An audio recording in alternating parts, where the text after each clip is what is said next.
সাততলা building এর উপর দাঁড়িয়ে আছি, আত্মহত্যা করার চেষ্টা করব। শুধু আজ না, এই নিয়ে আমি 3বার চেষ্টা করেছি, কিন্তু প্রতিবার ব্যর্থ হয়েছি। এই জন্য না যে আমার সাহস হয়নি, প্রতিবার আমি ছাদ থেকে লাফ দিই, কিন্তু মাটিতে পড়ার আগেই শূন্যে ভাসতে থাকি। মনে হয় কেউ যেন আমাকে ধরে রেখেছে, কে বা কারা আমাকে বাঁচাতে চায় তা দেখার জন্যেই আমি আজ আবার আত্মহত্যা করার চেষ্টা করব। আমি নিশ্চিত আজও আমি বেঁচে যাব। আমাকে বাঁচাতে সে অথবা তারা অবশ্যই আসবে। তার আগে আমি আমার সম্পর্কে আপনাদের কিছু বলতে চাই। আমার নাম জিন্নাত। এবার আমি ভার্সিটির প্রথম বর্ষে উঠেছি। আমার জীবনে তেমন কোনো সমস্যা নেই, শুধু একটা ছাড়া, আর সেটাই আমার জীবনে কাল হয়ে দাঁড়িয়েছে। সেটা হলো, আমি ছোট্টবেলা থেকে জিনদের দেখতে পাই। আমার আশেপাশে কোনো জিন পরি থাকলে আমি তাদের দেখতে ও শুনতে পাই। আর তার থেকেও বড় সমস্যা হলো, এই কথা আমি যদি কাউকে বলি আর তারা যদি বিশ্বাস করে, তাহলে ওরা অদ্ভুতভাবে মারা যায়। সমস্যাটা শুরু হয় যখন আমার বয়স 10 বছর। এর আগেও আমি জিনদের দেখতে পেতাম, কিন্তু বুঝিনি। তাদেরও আমাদের মতো মানুষ ভাবতাম। আমার বয়স যখন 10 বছর, তখন আমরা গ্রামের বাড়ি বেড়াতে যাই। এক বিকালে আমি বাগানে বসে বসে হাসছি, কারণ বাগানে একটা গাব গাছ আছে। সেখানে কিছু মেয়ে বসে বসে কথা বলছে। তাদের কথা শুনে আমি হাসছি। এমন সময় মা আসে, আমাকে হাসতে দেখে জিজ্ঞাসা করে কেন হাসছি। দেখো, ওই মেয়েরা কি সুন্দর গাছে বসে আছে। কোন মেয়েরা? ওই যে ওই গাছে বসে আছে। বাবু, ওখানে কেউ নেই। গাছে কেন মানুষ বসে থাকবে? আমার অনেক অদ্ভুত লাগে। আমি তো দেখতে পাচ্ছি। আমি দৌড়ে গাছের কাছে গেলাম। মেয়েগুলোকে ডেকে বললাম নিচে নামতে। মেয়েগুলা অদ্ভুতভাবে তাকিয়েছিল। মা আমাকে জোর করে ঘরে নিয়ে আসে। মা বাবা এসব বিশ্বাস করে না, তবে দাদি করেছিল। আমাকে অনেক কিছু জিজ্ঞেস করেছিল, কিন্তু সকালে উঠে দেখি দাদি মারা গেছে। নাক মুখ দিয়ে রক্ত বের হচ্ছে। এরপর থেকে আমি অনেক জায়গায় জিন দেখেছি এবং কথাও বলেছি। অনেক জিন আমাকে মারার জন্য আসতো, আর জানি না কারা ওই জিনদের মেরে ফেলতো। আমার সামনে লাশ পড়ে থাকতো, আমি চিৎকার করতাম। সবাই আসতো, কিন্তু বিশ্বাস কেউ করতো না। মা বাবা মানসিক ডাক্তারের কাছে নিয়ে যায়। ডাক্তার আমাকে সবকিছু জিজ্ঞাসা করে। আমি বলি। প্রথমে তারা আমাকে পাগল ভাবলেও পরে আমার রিপোর্ট দেখে অবাক হয়ে যায়, আর কিছু বলার আগে নাকে মুখে রক্ত উঠে মারা যায়। এমন পরিস্থিতি এসেছিল যে আমি যা দেখতাম তার নিজের কাছেই ভুল লাগতো। সবার সাথে কথা বলা বন্ধ করে দিয়েছিলাম। নিজেকে পাগল পাগল লাগতো। বয়স তখন 15। তখন প্রথম আত্মহত্যা করার চেষ্টা করি, কিন্তু পারিনি। বাসায় চলে আসি। রাতে ঘুমিয়ে আছি, হঠাৎ আমার হাতে ব্যথা শুরু করলো। উঠে বসে হাতের দিকে তাকিয়ে আছি। হঠাৎ হাতে একটা কিতাব ভেসে উঠল। একটুও ভয় পাইনি, কারণ এর থেকেও ভয়ঙ্কর জিনিস আমি দেখেছি। কিতাবের নাম জিন রহস্য। সেখান থেকে আমি জানতে পারি আমি যাদের দেখছি তারা হলো জিন। এই কিতাবে জিনদের সম্পর্কে অনেক কিছু দেওয়া আছে। তাদের সাথে লড়াই করার টেকনিক, অনেক সূরা, এগুলোও আছে। কিন্তু আমি কেন এগুলা দেখতে পাই তা জানতে পারিনি। এই কিতাবের লেখা আমি ছাড়া আর কেউ পড়তে পারে না। এখন আমি অনেকটাই স্বাভাবিক থাকার চেষ্টা করি। কাউকে কিছু বলতেও পারবো না। এই কিতাবের মাধ্যমে অনেক কিছু জানতে পেরেছি। আর এখন কোনো জিন আমাকে মারতে এলে তাদের সাথে আমি একাই লড়াই করতে পারি। এইসব দেখতে দেখতে এতটাই অভ্যস্ত হয়ে গেছি যে এখন যদি আমার সামনে কাউকে খুন করে, তার মাথা আমার হাতে ধরিয়ে দেয়, তাও আমি ভয় পাবো না। কিন্তু আমার সাথে কেন এসব হচ্ছে? এইসবের রহস্য আমাকেই বের করতে হবে। তাই দ্বিতীয়বার আত্মহত্যা করতে যাই, এটা জানার জন্য যে কে বা কারা আমাকে বাঁচাতে সাহায্য করে। হয়তো তারাই আমাকে সব বলতে পারবে। কিন্তু ছাদ থেকে লাফ দিলে চোখ বন্ধ হয়ে যায়, তাই কিছুই দেখতে পারিনি। এখন তৃতীয়বার চেষ্টা করতে যাচ্ছি। এবার আর চোখ বন্ধ করব না। ছাদ থেকে লাফ দিই। মাটিতে পড়ার আগেই শূন্যে ভাসছি, কিন্তু কাউকে দেখতেই পাচ্ছি না। মনে হলো কেউ যেন নিচে নামিয়ে দিল। এটা জিন ছাড়া কেউ হতে পারে না। কিন্তু কথা হলো, আমি তো জিনদের দেখতে পাই, তবে এদের কেন দেখতে পেলাম না? আজও কোনো উত্তর ছাড়া বাড়ি ফিরে এলাম। এই তোর আসার সময় হলো। কাল থেকে ভার্সিটিতে যেতে হবে, মনে আছে তো? হ্যাঁ, মনে আছে। কোথায় গিয়েছিলে? বাবা, বন্ধুদের সাথে ঘুরতে গিয়েছিলাম। ঠিক আছে, যাও মা, ফ্রেশ হয়ে খেতে আসো। ঠিক আছে বাবা। তুমি কিছু বললা না? সকালে গেছে, রাতে আসলো। থাক না, আগে তো কোনো বন্ধু ছিল না। ওর কলেজে ওঠার পর বন্ধু বানাইছে। 3 বছর ওর কোনো পাগলামি দেখি নাই। এখন মনে হয় ও স্বাভাবিক হয়ে গেছে। তোমার জায়গা পাল্টানোর বুদ্ধিটা ভালো ছিল, কাজে দিয়েছে। আগের মতো কোনো পাগলামো করে না। জিন্নাত মা, তাড়াতাড়ি খেতে আয়, সব ঠান্ডা হয়ে গেল। এই তো এসে গেছি, তাড়াতাড়ি খেতে দাও, অনেক ক্ষুধা লেগেছে। এত ক্ষুধা লেগেছে কেন? বন্ধুদের সাথে খেয়ে আসিসনি? না, আসলে তোমার হাতে খাবো, তাই তো ওদের সাথে খাইনি। কথাটা বিশ্বাস করতে ইচ্ছা করলো না, তাও করলাম। জিন্নাত, কাল তোমার ভার্সিটির প্রথম দিন, কিছু লাগবে তোমার? না বাবা, আমার কিচ্ছু লাগবে না, ঠিক আছে। আমার খাওয়া শেষ, আমি রুমে গেলাম। রুমে গিয়ে শুয়ে আছি, ঘুম আসছে না। হঠাৎ আমার হাত থেকে আলো বের হচ্ছে। এমন তখনই হয় যখন কোনো নতুন জাতের জিন আমার ক্ষতি বা সাহায্য করার জন্য আসে, বা এমনি সাক্ষাৎ হয়। তখনই এই কিতাব আসে তার সম্পর্কে বলার জন্য। আমি এই কিতাবকে আহ্বান করি। কিতাব খুলতেই জিনের সম্পর্কে বলে। লেখা রাজকীয় জিন, অনেক সাহসী, শক্তিশালী, আজ পর্যন্ত কোনো যুদ্ধে হারেনি, রূপ পাল্টাতে সক্ষম, এছাড়াও আর অনেক শক্তি ওর মধ্যে আছে, যা সে প্রবল কষ্ট করে অর্জন করেছে আরেকটা গুরুত্বপূর্ণ কার্য সিদ্ধি করার জন্য।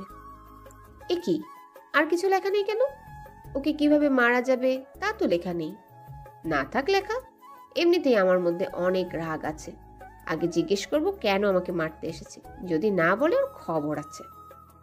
আমার সব রাগ ওর উপরই ছাড়বো। যাই হোক, এখন ঘুমিয়ে পড়ি, নাহলে কাল উঠতে পারবো না। সকালে, মা আমি আসি। চলো, তোমাকে দিয়ে আসি। না বাবা, আমি একে যেতে পারবো। ঠিক আছে, সাবধানে যেও।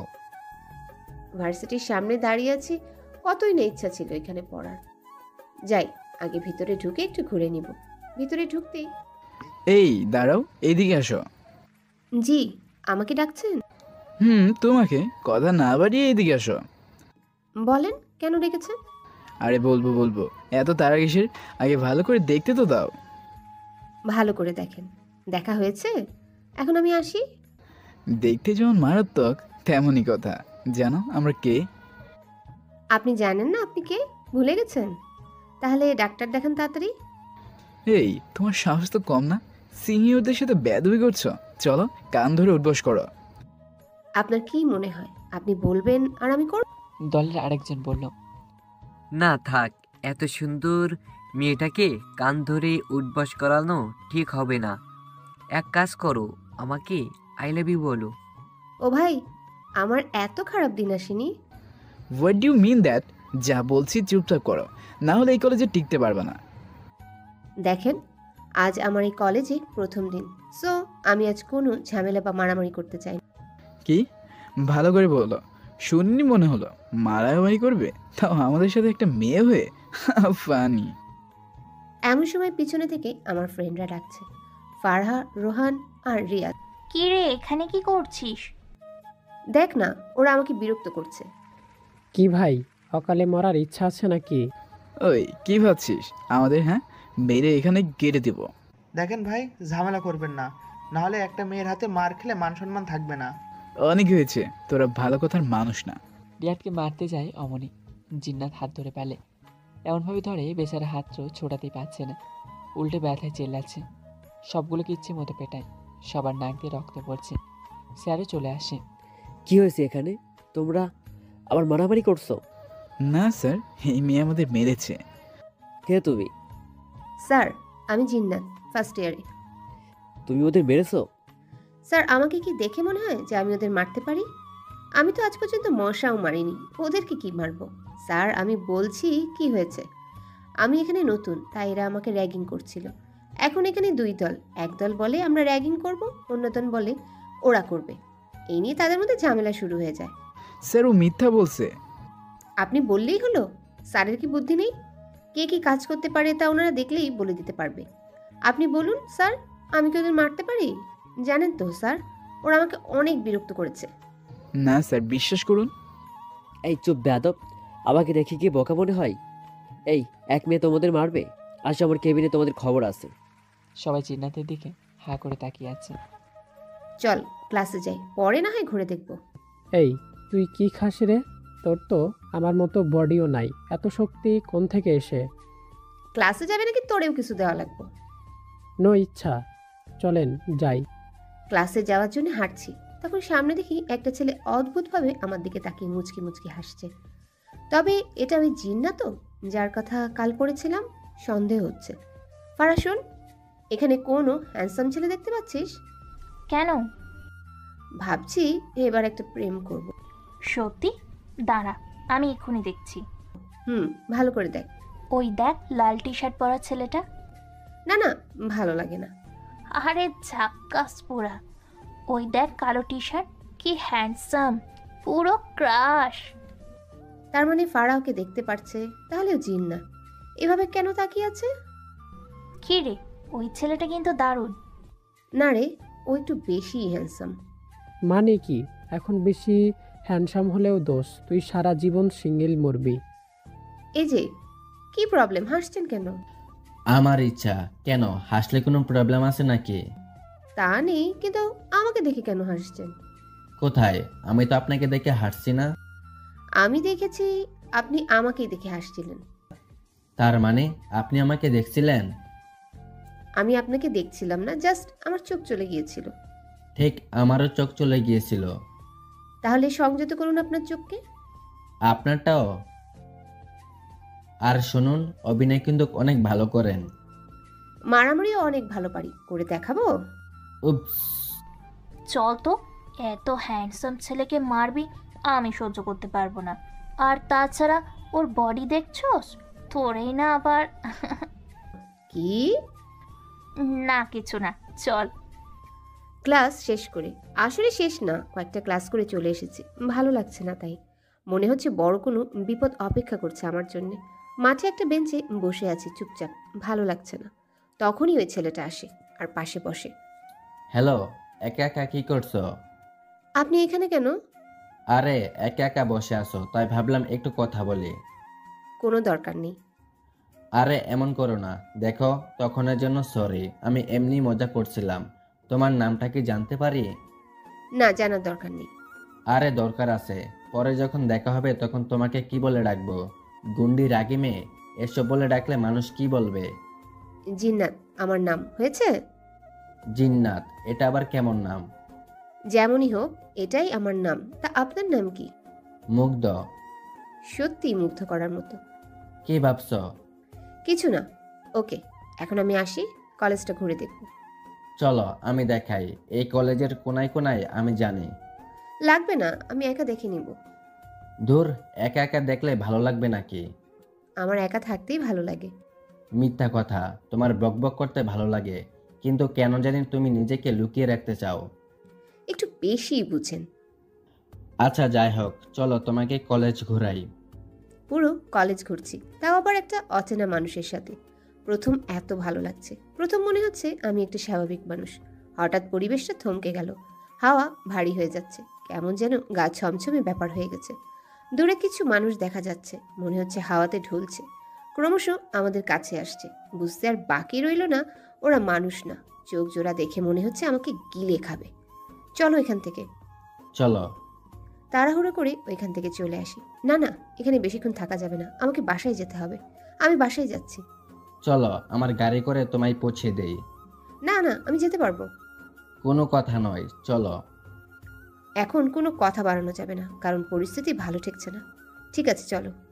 মুগ্ধ তাড়াতাড়ি আমাকে বাসায় পৌঁছে দিল। আমি কোনো মতে তাড়াতাড়ি রুমে যাই, গিয়ে তাড়াতাড়ি কিতাব খুললাম, কারণ আজ অনেকগুলো ছিল। সেখানে লেখা, কালো জিন আপনার সম্পর্কে জেনে গেছে, ও আপনাকে খুঁজে বের করে ফেলেছে, এখনও আপনাকে মারার জন্য আপ্রাণ চেষ্টা করবে। ওর যেটা চাই সেটা আপনার কাছ থেকে নিয়েই ছাড়বে, তাই ও সৈনিক পাঠিয়েছে। কালো জিন আমার কাছ থেকে কি চায়, আর আমাকে কেন বা খুঁজছিল? আমাকে মেরে ওর কি লাভ? জিন্নাত, দরজা খুলো। বলো মা, কি বলবে? আজকের দিন কেমন গেল? ভালো। খাবি চল। মা, আমি খেয়ে এসেছি, তুমি যাও, আমি এখন একটু রেস্ট নিব। ঠিক আছে। মা চলে গেছে। রুমে বসে আছে, কিন্তু মনে হচ্ছে কেউ আমার জানালা ভেঙে দিবে। আমার নাম ডাকা হচ্ছে বারবার ভয়ানক আওয়াজে। কি করবো বুঝতে পারছি না। রুমে কিছু করা যাবে না, তাহলে মা বাবা আমাকে আবার পাগল ভাববে। আমাকে বাইরে যেতে হবে, অন্ধকার নেমে এসেছে। পাশে একটা জঙ্গল আছে, সেখানে যাব। না হলে ওরা সব ঘরে চলে আসবে। আজ তো আমার প্রশ্নের উত্তর নিয়েই ছাড়বো। চুপচাপ লুকিয়ে বাইরে চলে এসেছি। তাড়াতাড়ি হাঁটছি জঙ্গলের দিকে। বুঝতে পারছি ওরাও আমার পিছনে আসছে, ভয়ঙ্কর হাসি দিয়ে। এরা অনেকজন বোঝা যাচ্ছে, আগে এক অথবা দুজনের সাথে, কিন্তু এবার অনেক। কিভাবে কি করব জানি না। জঙ্গলে পৌঁছে গেছি। সবাই আমাকে ঘিরে দাঁড়িয়ে আছে। অন্ধকার, তাও সবাইকে স্পষ্ট দেখতে পাচ্ছি। সব জিনরা আমার উপর হামলা চালায়। এক এক করে সবার সাথে লড়াই করছি, কিন্তু পারছি না। ওদের সাথে কিছুতেই পেরে উঠছি না। একসময় ওরা আমাকে নিয়ে অনেক উপরে উঠে তারপর নিচে ফেলে দেয়। নাক দিয়ে রক্ত বেরোচ্ছে। উঠে দাঁড়াতে পারছি না। হঠাৎ উপর থেকে কে যেন নিচে নেমে এলো, আর সবাই ছিটকে পড়ে গেল। আমাকে ঘিরে সে তার তলোয়ার দিয়ে সব জিনকে আঘাত করছে, কিন্তু একা সম্ভব না, তাই আমিও উঠে দাঁড়ালাম। এতক্ষণে খেয়াল করলাম আমার সাথে যে লড়াই করছে সে একজন ছেলে। সে তার এক হাত উপর করতে একটা তলোয়ার নেমে এলো। সে তলোয়ারটা আমাকে দিল। আমার হাতে আসতেই তলোয়ারটা জল জল করে উঠল, কিন্তু আমি তো তলোয়ার চালাতে পারি না। চেষ্টা করো, এটা তোমার জন্য কোনো বড় ব্যাপার নয়। কিছুই করার নেই, চেষ্টা তো আমাকে করতেই হবে। তলোয়ারটা হাতে নিয়ে আল্লাহর নাম নিয়ে শুরু করে দিলাম। দুজনে এক এক করে সবাইকে মেরে দিলাম। আমি পায়ে ব্যথা পেয়েছি, তাই গাছের গুঁড়িতে বসে পড়লাম। ছেলেটার দিকে তাকালাম। অদ্ভুত কাপড় পরে আছে, কালো কালারের, কিন্তু বেশ মানিয়েছে। কিন্তু মুখ দেখতে পারছি না। মুখ ঢেকে রেখেছে, শুধু চোখ দেখা যাচ্ছে, তাও আবার স্পষ্ট না। কে আপনি? আমি আর কিছু বলার আগেই ওর এক হাত দিয়ে আমার মুখে কি যেন মার্বেলের মতো ঢুকিয়ে দেয়। ওটা সোজা আমার পেটে চলে যায়। আমি জিনহা। আমাকে কি খাওয়ালেন? তখনই খেয়াল করি আমার ক্ষত সব ভালো হয়ে যাচ্ছে, কোনো ব্যথাও নেই, সব ভালো হয়ে যাচ্ছে। মাথা উঠিয়ে দেখি কেউ নেই, আশেপাশেও নেই। কোথায় গেল? কি যেন নাম বলেছিল, জিনহা। দূর, কেউ তো নেই, চলে গেছে। কে এই জিনহা? আমাকে কেন সাহায্য করলো? কিছু না বলে চলে গেল। যত এর রহস্য বের করার চেষ্টা করছি তত গভীর হচ্ছে। এখানে দাঁড়িয়ে আর বিপদ বাড়াতে চাই না, বাড়ি ফিরতে হবে। কিন্তু এই তলোয়ার তো জিনহা এখানে রেখে চলে গেছে। এখন কি করব? এটা বাসায় নিয়ে যাব কিভাবে? কোনো ব্যাপার না, জানালা দিয়েই তো যাব, এটাকেও নিয়ে যেতে পারবো। এখন বাসায় যেতে হবে, ভালো লাগে না, আবার কতটা পথ হাঁটতে হবে। যদি উড়ে যেতে পারতাম। এই কথা বলার সাথে সাথে তলোয়ার হাত থেকে হাওয়ায় ভাসতে থাকে। এর আকার বড় হয়ে যায়, আমার পায়ের কাছে এসে থামে। এই জীবনে আরও কিছু দেখা বাকি আছে। আমি কি এর উপরে উঠে দাঁড়াবো? দাঁড়িয়ে দেখি। দাঁড়ানো মাত্র এটা আমাকে নিয়ে উড়া শুরু করে, আলিফ লাইলার মতো। সোজা জানালা দিয়ে রুমে চলে আসি। প্রথম উড়েছি, অনেক ভালো লেগেছে। দুবার পড়ে গেছি, এটা কোনো ব্যাপার না। নিচে নামতেই এটা তার আগের আকারে এসে পড়ে। এটা লুকিয়ে রেখে আমি গোসল করতে যাই। গোসল করে শুয়ে শুয়ে ভাবছি, কে এই ছেলে? আমাকে কেন সাহায্য করলো? আর এতদিন কোথায় ছিল? দূর, চেহারা দেখতে পারলাম না। চেহারা দেখালে কি হতো? আমি কি খেয়ে ফেলতাম? আর জিন্নাত, তুই ওর চেহারা দেখে কি করবি? ও তো একটা জিন, আর তুই মানুষ। এক মিনিট, ও তো মানুষ হতে পারে, তাই না? আমি তো মানুষ, কিন্তু কোনো জিনের থেকে কম না, এমনটা ওর ক্ষেত্রেও তো হতে পারে। আমাদের নামের কি মিল, জিন্নাত জিনহা। দূর, কি ভাবছি এসব? নামের মিল তো কি হয়েছে? না না, এইসব ভাবলে হবে না। জানালা দিয়ে ঠান্ডা বাতাস এসে এক নতুন অনুভূতি জাগাচ্ছে। আজ রাতটা মনে হয় না ঘুমিয়ে চলে যাবে। সকালে নাস্তা করে বেরিয়ে পড়ি ভার্সিটিতে। বাসের জন্য দাঁড়িয়ে আছি। এই সময় একটা গাড়ি এসে থামে আমার সামনে। এটা আর কেউ নয়, আমাদের মুগ্ধ। গাড়ি থেকে নেমে, আরে জিনু, তুমি এখানে? কে জিনু? কেন তুমি? আমার নাম জিন্নাত, নট জিনু। আরে এত কঠিন নাম ডাকা যায় নাকি? আর ফ্রেন্ডার নাম শর্ট করে ডাকতে পারে। কে ফ্রেন্ড? কার ফ্রেন্ড? কেন, আমরা তো ফ্রেন্ড। আমরা কবে ফ্রেন্ড হলাম? কেন, কালকে ভুলে গেলে নাকি? আমি কি বলেছি যে আমরা ফ্রেন্ড? এটা আবার বলা লাগে নাকি? ফ্রেন্ড তো হয়ে যায়। আচ্ছা যাই হোক, চলো গাড়িতে বসো। কেন বসবো না আমি? আরে চিন্তা করো না, কিডন্যাপ করবো না তোমাকে। করতে পারবেও না। করতে চাইও না। আমিও কলেজে যাচ্ছি, তাই ভাবলাম তোমাকেও সাথে নিয়ে যাই। ঠিক আছে, চলুন গাড়িতে গিয়ে বসি। বেশ অনেকক্ষণ হয়ে গেছে কেউ কোনো কথা বলছি না। আমি ভাবলাম আমাকে কালকের ব্যাপারে জিজ্ঞাসা করবে, কেন আমি এমন করছিলাম, এত তাড়াহুড়াই করে কেন বা চলে গেলাম।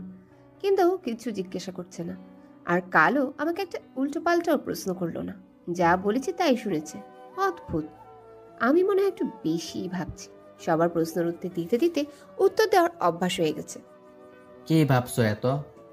কিছু না। কলেজে এসে নামি, তখন ফারাহ, রোহান আর রিয়াদ দৌড়ে আসে। কি রে দোস্ত, কালকে না বলে চলে গেলি যে?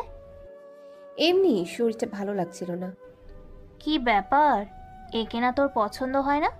তাইলে ওর সাথে ওর গাড়িতে কি করছেন? তুই যেমন ভাবছিস অমন কিছু না।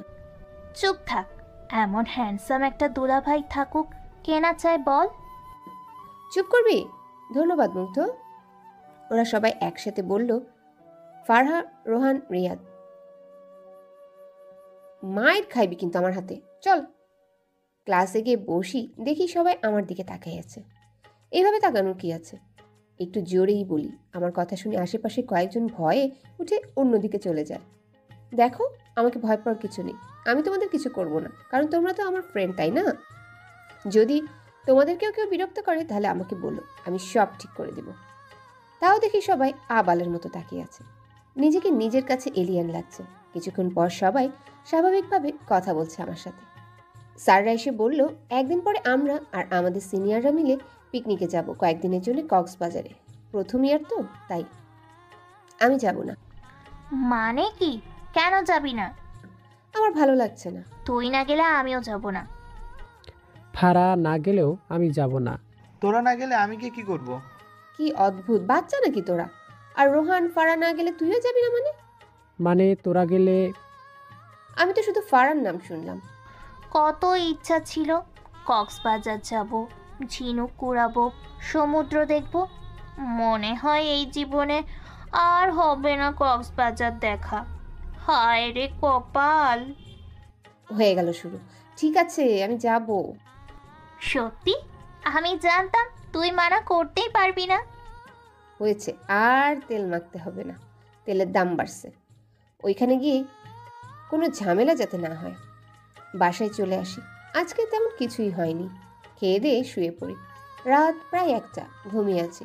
কিছু একটা শব্দ পেয়ে হালকা একটু চোখ খুলি। দেখি আমার টেবিলের সামনে কেউ একজন দাঁড়িয়ে আছে। অন্ধকার তাই বোঝা যাচ্ছে না, শুধু লাল দুটো চোখ দেখা যায়। ভালো করে তাকিয়ে দেখি সাদা কাপড় পরা, লম্বা চুল, ভয়ানক দেখতে। আমার দিকে তাকিয়ে আছে। কি ভাই, এখানে কি? এমনি আসছিলাম, তুমি কি আমাকে দেখতে পাচ্ছ? যা তো এখান থেকে, শান্তিতে ঘুমাতেও দিবে না। তাড়াতাড়ি যা, নাহলে খবর আছে। কিছুক্ষণ পর ঘুম ছাড়লো, লাফ দিয়ে উঠলাম। এমনি আসছে মানে? কই গেল? আমার ঘরে কোনো জিন এমনি কেন আসবে? আর এক কথায় চলেও গেছে। এত ভদ্র জিন দেখে তো মনে হলো না। কি করতে এসেছিল? কিছু কি খুঁজছিল নাকি? বাইরে গিয়ে দেখি আছে কিনা। বাড়ির বাইরে গিয়ে দেখি একটা কাকও নেই। ওই কে রে তুই? সাহস থাকলে সামনে আয়। হুদাই। তোমার জন্য ও কি বসে থাকবে এখানে? কে রে? তাকিয়ে দেখি গাছে বসে আছে মুখোশধারী। আজ আর ছাড়বো না। তুমি বলো, কে তুমি? কোথায় থাকো, কি করো? চুপ করো, যেটা বলতে এসেছি সেটা শোনো। কি? যে জিন এসেছিল ও তোমার কিতাব, তলোয়ার এসব নিতে এসেছিল। এত সোজা না আমার জিনিস না, জীবনেও খুঁজেও পাবে না। আর তলোয়ার ওটা আপনার, আমি নিয়ে আসছি। ওটা তোমারই, ওটা আর কারোর হাতে কাজ করে না। মানে কি? আর তুমি আমার কিতাবের সম্পর্কে জানলে কিভাবে? আমি সব জানি। তার মানে আমার সব প্রশ্নের উত্তর আছে তোমার কাছে? আছে, কিন্তু বলতে পারবো না। যা বলছি তা আগে শোনো। কি? কাল জেনে গেছে তোমার কথা। এখন থেকে এমন অনেক জিন আসবে। ওরা যাতে তোমার ঘরে প্রবেশ করতে না পারে তার জন্য এটা কাজ করতে হবে। কি কাজ? যা করার আমি করে দিছি। এখন শুধু তুমি 3বার আয়াতুল কুরসি পড়ে তোমার তলোয়ার দিয়ে দরজার সামনে 3বার আঘাত করবে, মনে থাকে যেন।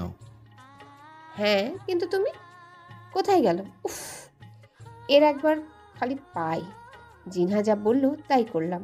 রাতে এত স্বাদের ঘুম বাদ দিয়ে এগুলো করতে কার ভালো লাগে? কে তুমি অচেনা পুরুষ? আমার কাছ থেকে পালিয়ে বেড়াও কেন? কাল আমি তোমার মুখ দেখেই ছাড়বো। সকালে ভার্সিটি পৌঁছে শুধু কক্সবাজারের কথা শুনছি। কক্সবাজারে এটা করব, ওইটা করব, মনে হচ্ছে এখনই চলে যাবে। আমি কি করব বুঝতেছি না। আমি কোনো কিছু নিয়ে প্ল্যান করি না, কারণ কোনো না কোনো গন্ডগোল হয়েই যায়। এবার যা হবে দেখা যাবে। আজ তো কোনো ক্লাস হচ্ছেই না, শুধু এসব নিয়ে কথাবার্তা হচ্ছে। আমার আর ভালো লাগছে না। আমি তো এটাও জানি না ওইখানে গিয়ে কোনো আনন্দ করতে পারবো কি না।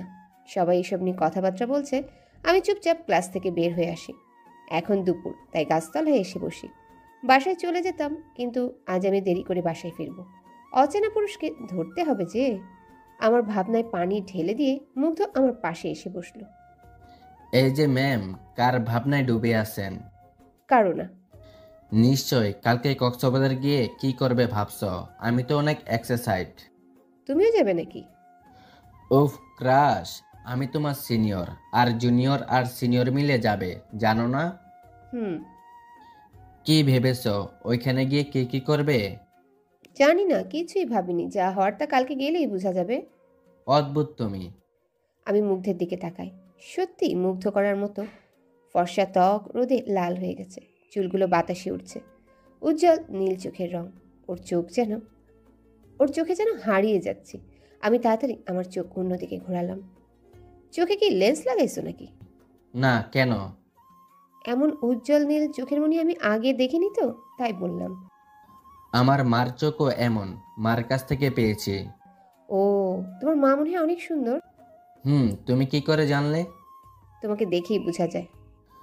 সুন্দর, কিন্তু তুমিও কম না, অন্যরকম তুমি। ঠিক কেমন? আমি বলা শুরু করলে নিজেই নিজের প্রেমে পড়ে যাবে কিন্তু। থাক, আর বলা লাগবে না। কিছু সময় চুপ করে বসে থাকো, ভালো লাগছে। দুজনাই চুপচাপ বসে আছি। বাতাস এসে মুখ ছুঁয়ে যাচ্ছে, তার সাথে অদ্ভুত একটা ঘ্রাণ নিয়ে আসছে। মাতাল করা সে ঘ্রাণ মুগ্ধের শরীর থেকে আসছে। কতক্ষণ যে এভাবে চুপ করে বসে আছে জানি না, তবে অদ্ভুত একটা ভালো লাগা কাজ করছে। জানি না কি এই অনুভূতি, তবে ভালো লাগছে। আমাদের শান্তির 12টা বাজে ফারাহ, রোহান আর রিয়াজ চলে আসে, আমাদের ঘিরে বসে। কি কথা হচ্ছে এখানে বসে? আরে এটা আবার জিজ্ঞেস করা লাগে, বুঝো না?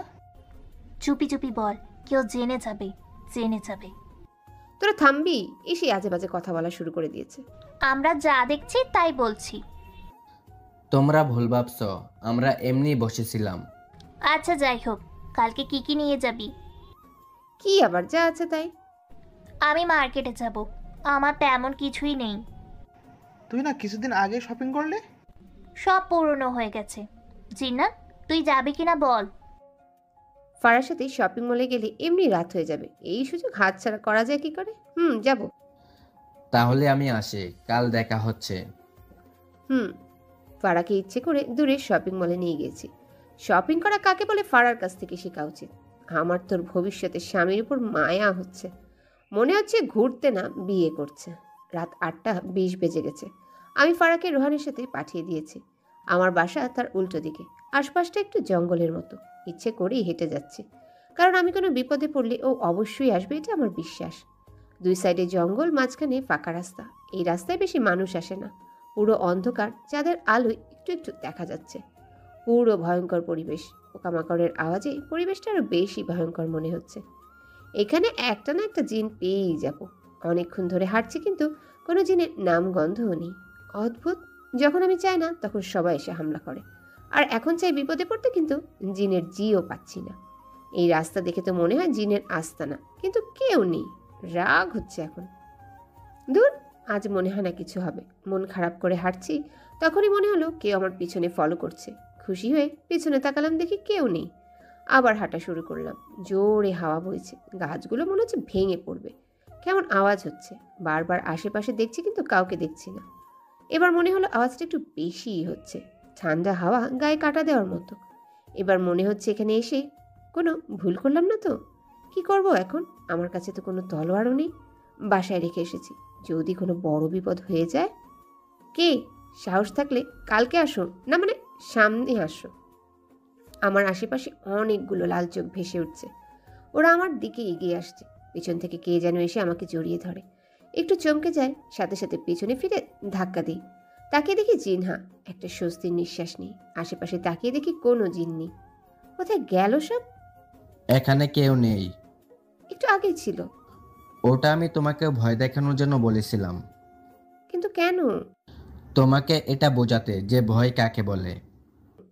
আপনার কি মনে হয় ভয় কাকে বলে আমি জানি না? মনে তো হয় না। তোমাকে বলছিলাম সাবধানে থাকতে, বিপদ আসতে পারে, কিন্তু এই তোমার সাবধানে থাকা। আসলে আমি কোনো গাড়ি পাচ্ছিলাম না, তাই। গাড়ি পাচ্ছিলে না, তাই না? আমি সবটা দেখেছি। আমার নজর সবসময় তোমার উপর থাকে। আমাকে কি ফলো করেন নাকি? হ্যাঁ করে। কি ভাবো তুমি নিজেকে? যদি কিছু হয়ে যেত তখন? আমি নিজেকে একটা সাধারণ মেয়েই ভাবি। কোনো সাধারণ মেয়ে এভাবে নির্জন রাস্তায় একা হাঁটে? কতবার বুঝিয়ে বলছি সাবধানে থাকতে, কিন্তু না, আপনাকে তো সাহস দেখাতেই হবে। কোনো আইডিয়া আছে কতটা ভয়ানক হতে পারে? এত রাগ দেখাচ্ছেন কেন আমার? যা খুশি আমি তাই করব, তাতে আপনার কি? আমার কি মানে? আমি জিন্নাতের সাথে এভাবে কথা বলতে পারি না, এর অনুমতি নেই। আমার সাথে শুধু শুধু রাগ দেখাচ্ছ। সরি, আমি রাগের মাথায় একটু বেশি বলে ফেলছি, কিন্তু আমি তোমার ভালোর জন্যই বলছি। তুমি এখনো পুরোপুরিভাবে প্রস্তুত না। কিসের জন্যে? সেটা এখন আমি তোমাকে বলতে পারবো না। ঠিক আছে, তাহলে প্রস্তুত করেন। ভয়ে ভয়ে আমি আর থাকতে পারবো না। এখন না, পরে যাও। আমার সাথে চলুন, একা একা হাঁটতে ভালো লাগে না। কেন? তোমার তলোয়ার কোথায়? সারাদিন কি ওইটা আমার সাথে নিয়ে ঘুরবো নাকি? তুমি ডাক দিলেই চলে আসবে। সত্যি? হুম। ওকে, চেষ্টা করি। তালোয়ার, তালোয়ার, ওই তালোয়ার। আসে না তো। এমন করে ডাকলে জীবনও আসবে না। তো কিভাবে ডাকবো? মন থেকে তলোয়ারের কথা মনে করে ডান হাত উপরের দিকে দাও। যেমন বললো তাই করলাম। তালোয়ার সোজা আকাশ থেকে আমার হাতে আসলো মনে হলো। এখন আমি যাই। আরে শুনো শুনো, আমাকে কিছু যুদ্ধের নিয়ম শিখিয়ে দিয়ে যাও। আজ না, অন্যদিন।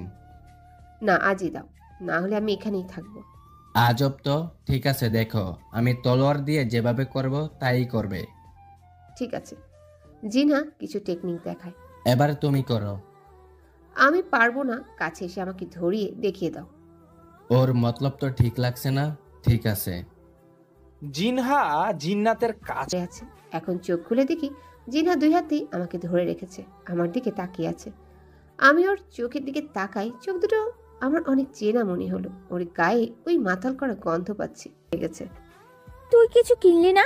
একটা জায়গায় যাবি, তার জন্য নতুন কিছু ড্রেস কিনতি। যা আছে তাই হবে, এত ড্রেস দিয়ে করবো কি? যা, ফ্রেশ হয়ে নিচে খেতে আয়। খাওয়া দাওয়া শেষ করে ব্যাগ গুছাচ্ছি আর ভাবছি, মুগ্ধই যদি জিনহা হয় তাহলে আমার সামনে কেন আসছে না? আর ও আমার এত সাহায্য কেন করছে? প্রথম যেদিন ওর সাথে দেখা হয়েছিল তখন জিনদের দেখে অদ্ভুত ব্যবহার করেছিলাম। অন্য কেউ হলে আমাকে অনেক প্রশ্ন করত, কিন্তু মুগ্ধ অনেক স্বাভাবিক ছিল। আর দুজনে আমার জীবনে একই দিনে এন্ট্রি হয়েছে। সন্দেহ তো পাকাপাকি ভাবেই হচ্ছে। আবার এটা হতে পারে আমি ভুল ভাবছি, মিল তো থাকতেই পারে। একটা কিছু তো করতে হবে, কিন্তু কি? ভাবতে হবে। সকালে তাড়াতাড়ি রেডি হয়ে চলে যাই ভার্সিটিতে। লেট হলে আমার আর উপায় থাকবে না, বাস 8টায় ছাড়বে। আমি 8টা বাজে ঠিক 1 মিনিট আগে পৌঁছে যাই। গিয়ে দেখি দুটো বাস এসে গেছে। ফাড়া বসে হেলান দিয়ে দাঁড়িয়ে আছে। আমি আসতে একটা সুন্দর করে হাসি দিল, যার মানে সে অনেক রেগে আছে। আমিও একটা সুন্দর করে হাসি দিয়ে বললাম, আমি 8টা বাজার আগেই পৌঁছে গেছি। আরে এত তাড়াতাড়ি আসলেন কেন? বেশি না, আর একটু পরেই আসতেন, তাহলে এখানে আমরা ছাড়া আর কেউই থাকতো না। আমি তো ঠিক সময়ে এসেছি। ঠিক সময়? স্যার বলছিল 7টায় আসতে, 8টায় বাস ছাড়বে। মহারানী 8টা বাজে এসেছে। হইছে ভাই, আর রাগ করা লাগবো না, চল বাসে উঠি। এইটাই তো আমাদের বাস, তাই না? হ, তোর বাপে তোর নামে কিনেছে। আরে মানে আমরা এই বাসে করে যাব? আগে না, আমরা 4 জন, সাথে আরো 3 জন সিনিয়রদের সাথে যাব। কেন? কারণ এই বাসে জায়গা নেই, আপনার জন্য আমরা 3 জন ওইখানে বসে যাব। আরে জায়গা রাখতে পারলি না? ওই, তুই কি এটা স্কুলের বেঞ্চ মনে করছস যে ঝগড়া কইরা জায়গা রাখুন? আচ্ছা, রোহানা রিয়াদ কোথায়? বাসের ভিতরে চলেন, ম্যাডাম আপনার জন্য অপেক্ষা করছে। চল। বাসে উঠে দেখি রোহানা রিয়াদ আমার দিকে রাগি লুক নিয়ে তাকিয়ে আছে। তাকারই কথা, আমি ওইদিকে বেশি নজর দিলাম না। ফাড়া আগে গিয়ে জানালার সাইডে বসে।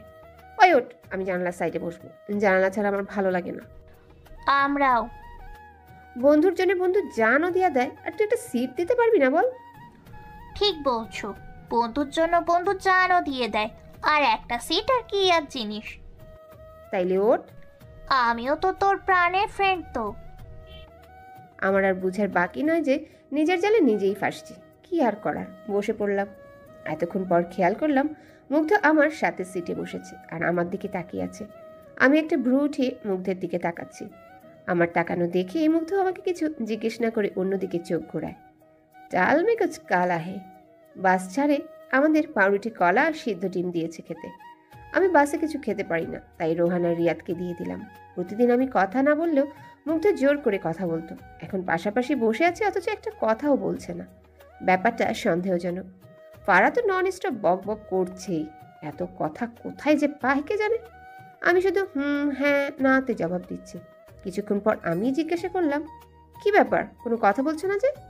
কেন, মিস করছিলে বুঝি? মিস কেন করব? হঠাৎ কথা বলা ছেড়েই দিলে তাই বললাম। কি আর বলবো, তোমরা যে কথা বলছো তাই ভাবলাম ডিস্টার্ব হবে। কথাবার্তা তো স্বাভাবিকভাবেই বলছে। আমি না, শুধু ফারা কথা বলছে। কি বলতে চাস, আমি বেশি কথা বলি? একদমই না, তুই তো বোবা। শয়তান। শুরু হয়ে গেল গান বাজনা। ভাবছিলাম সিনিয়রদের সাথে মজা হবে না, কিন্তু না, বেশ আনন্দই করছে সবাই। জোরে গান বাজাচ্ছে আর তার মধ্যে সবাই গানের তালে তালে গান গাইছে। রোহান, রিয়াদ আর কিছু সিনিয়র ভাইরা সিট থেকে বের হয়ে নাচছে। বেশ আনন্দ হচ্ছে। মুগ্ধ বেশ স্বাভাবিকভাবে সবার সাথে আনন্দ করছে। দুপুর হয়ে গেছে। আমাদের বাস একটা ধাবা মানে ছোট হোটেল যেটাকে বলে, সেখানে গিয়ে থামায় লাঞ্চ করার জন্য। জায়গাটা বেশ সুন্দর, গ্রামের মতো। আমরা সবাই সেখানে নামি। মাথাটা ঝিমঝিম করছে এতক্ষণ গান শোনার জন্য। মুখে পানি দিয়ে খেতে বসি। বেশি চেয়ার নেই, তাই অনেকেই ঘাসে বসে খাচ্ছে। আমি তাড়াতাড়ি খেয়ে নিলাম। দেখি মুগ্ধ ওই দূরে একা দাঁড়িয়ে আছে। আমিও সেখানে গেলাম। একা একা কি করো? তুমি? কিছু না, সুন্দর দৃশ্যটা দেখছি। ও আচ্ছা, আপনি জিনে বিশ্বাস করেন? হঠাৎ এই প্রশ্ন জিজ্ঞেস করে একটু অবাক হওয়ার কথা, কিন্তু মনে হলো ভয় পেল। হঠাৎ এই প্রশ্ন? না, এমনি মনে হলো, তাই জিজ্ঞাসা করলাম। বলেন না। করি। কেন? আপনি কি দেখছেন? দেখা লাগবে কেন? আমাদের কোরআনে আছে, তাই বিশ্বাস করি। কেন, তুমি করো না? জবাবটা তো অনেক সুন্দরভাবেই দিল। আচ্ছা, মনে করো তোমার সামনে একটা জিন এসে দাঁড়ালো, তখন কি করবে? আয়াতুল কুরসি সূরা পড়ব, আর কি করব? অদ্ভুত বলে এখান থেকে চলে যায়। চালাক অনেক, নাকি আমি ভুল ভাবছি? আশেপাশে তাকিয়ে দেখি সবাই ছবি তোলা নিয়ে ব্যস্ত। মনে হচ্ছে স্যার বলেছে কালকের মধ্যে তোমাদের সবার ছবি লাগবে, না নিয়ে আসলে খবর আছে। যাই হোক, গাড়ি আবার স্টার্ট দিল।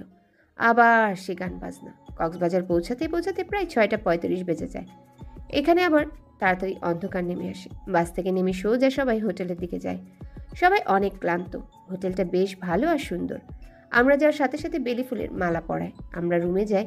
এক রুমে 4 জন করে 2টা বিছানা। ফ্রেশ হয়ে আসতেই বিছানায় গা ছেড়ে দেয়। মা ফোন দেয়, ভালো করে কথা বলতে নেটওয়ার্ক প্রবলেম। তাই আমি বাইরে এলাম কথা বলার জন্য। কখন ধরে হ্যালো হ্যালো করছি, কিছুই শুনতে পারছি না। কথা বলতে বলতে অনেক দূর চলে এসেছে, খেয়ালই নেই। ফোন রেখে খেয়াল করলাম হোটেল দেখতে পারছি না। কোন দিক দিয়ে এসেছে খেয়াল নেই। পাশে একটা ছোট দোকান দেখতে পেলাম। সেখানে গিয়ে জিজ্ঞাসা করলাম, কি বললো, কোন ভাষায় বললো কে জানে, কিছুই বুঝতে পারলাম না। শুধু হাঁ করে শুনছিলাম।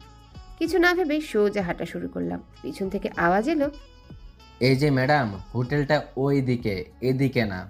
পেছনে তাকিয়ে দেখি মুগ্ধ। তুমি? কেন, অন্য কারোর আসার কথা ছিল বুঝি? আরে দূর, তুমি এখানে কি করো?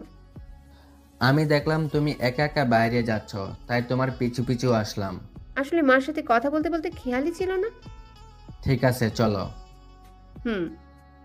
অনেক ঠান্ডা হাওয়া বইছে। এখানে দিনে গরম থাকলেও রাতে বেশ ঠান্ডা পড়ে। সমুদ্রের ঢেউয়ের আওয়াজ আসছে। মনে হয় এখান থেকে বেশি দূরে না।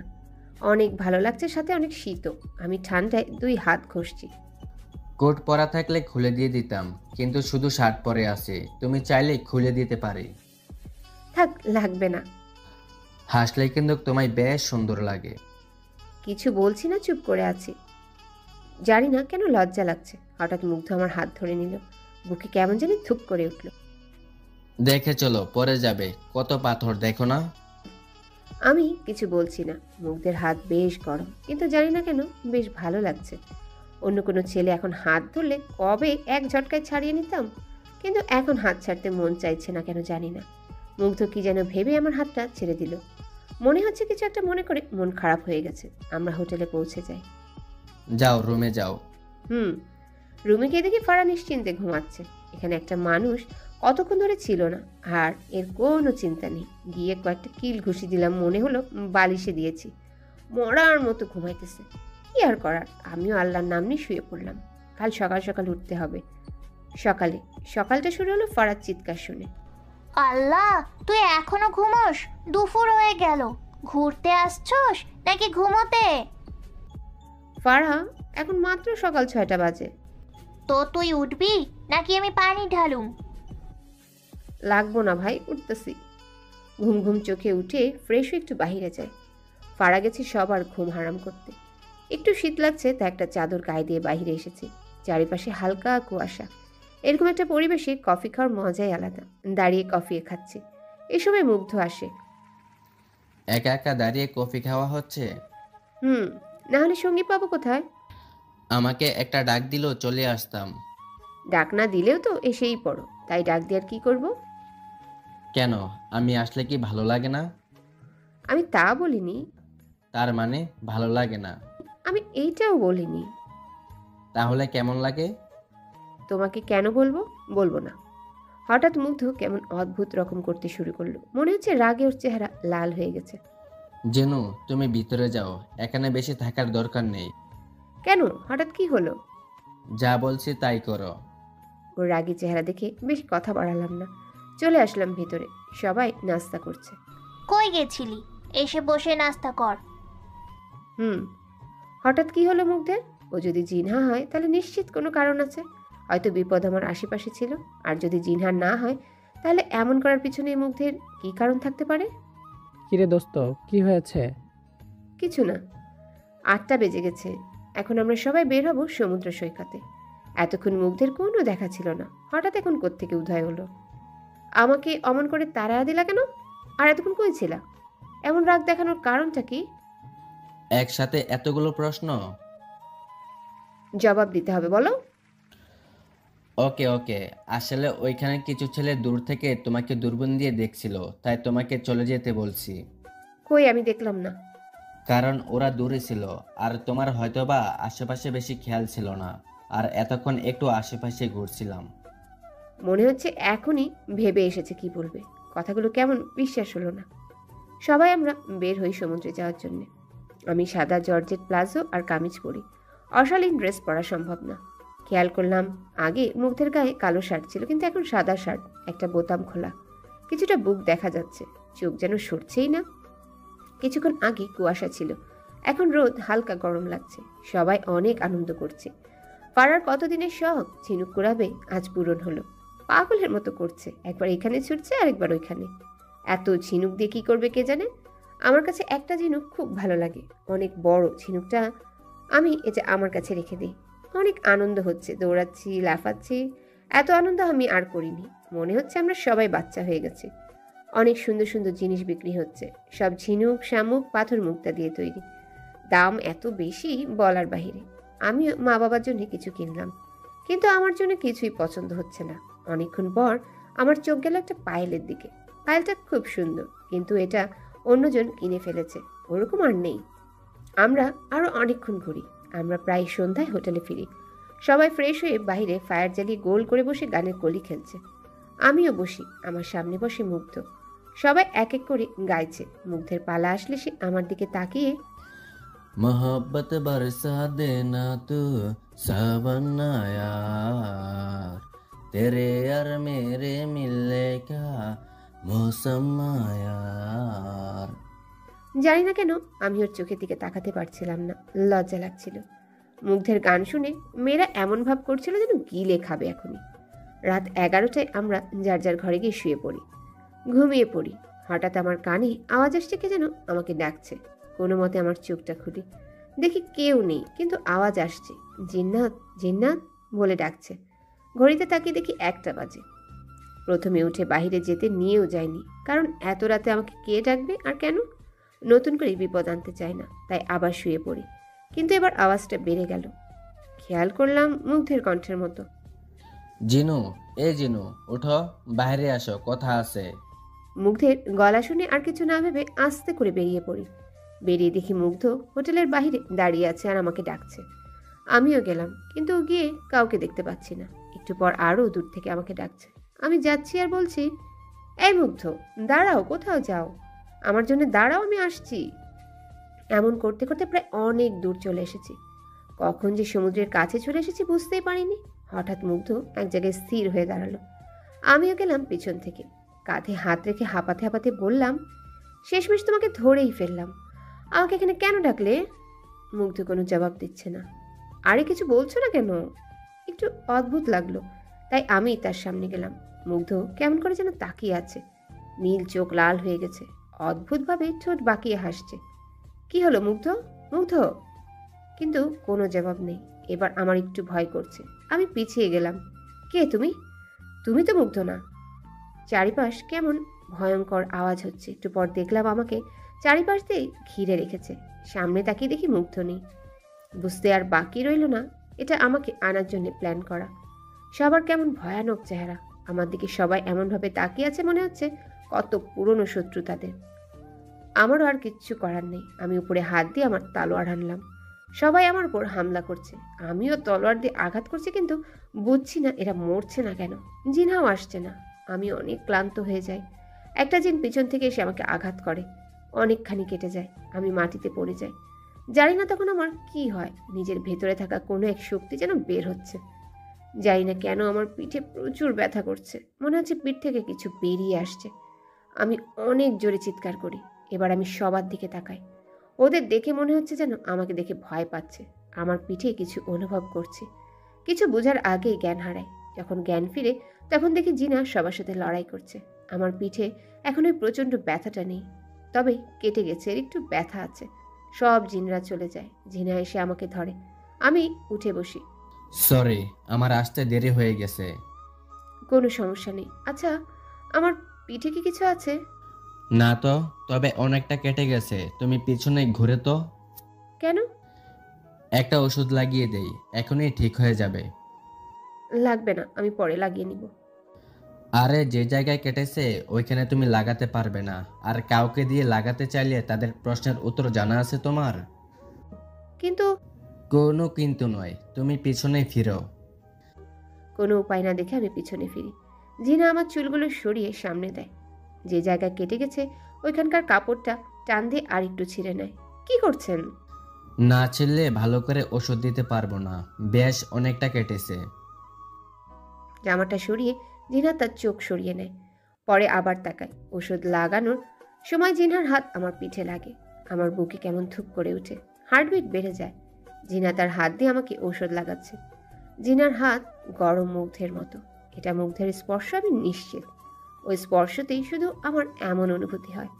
আমি চোখ বন্ধ করে আছি। কিছুক্ষণ পর জিনা তার হাত সরিয়ে নেয়। ক্ষত ভালো হয়ে যায়, কোনো রক্তও নেই। আমার ফর্সা পিঠে যেন জিনার চোখ আটকে গেছে।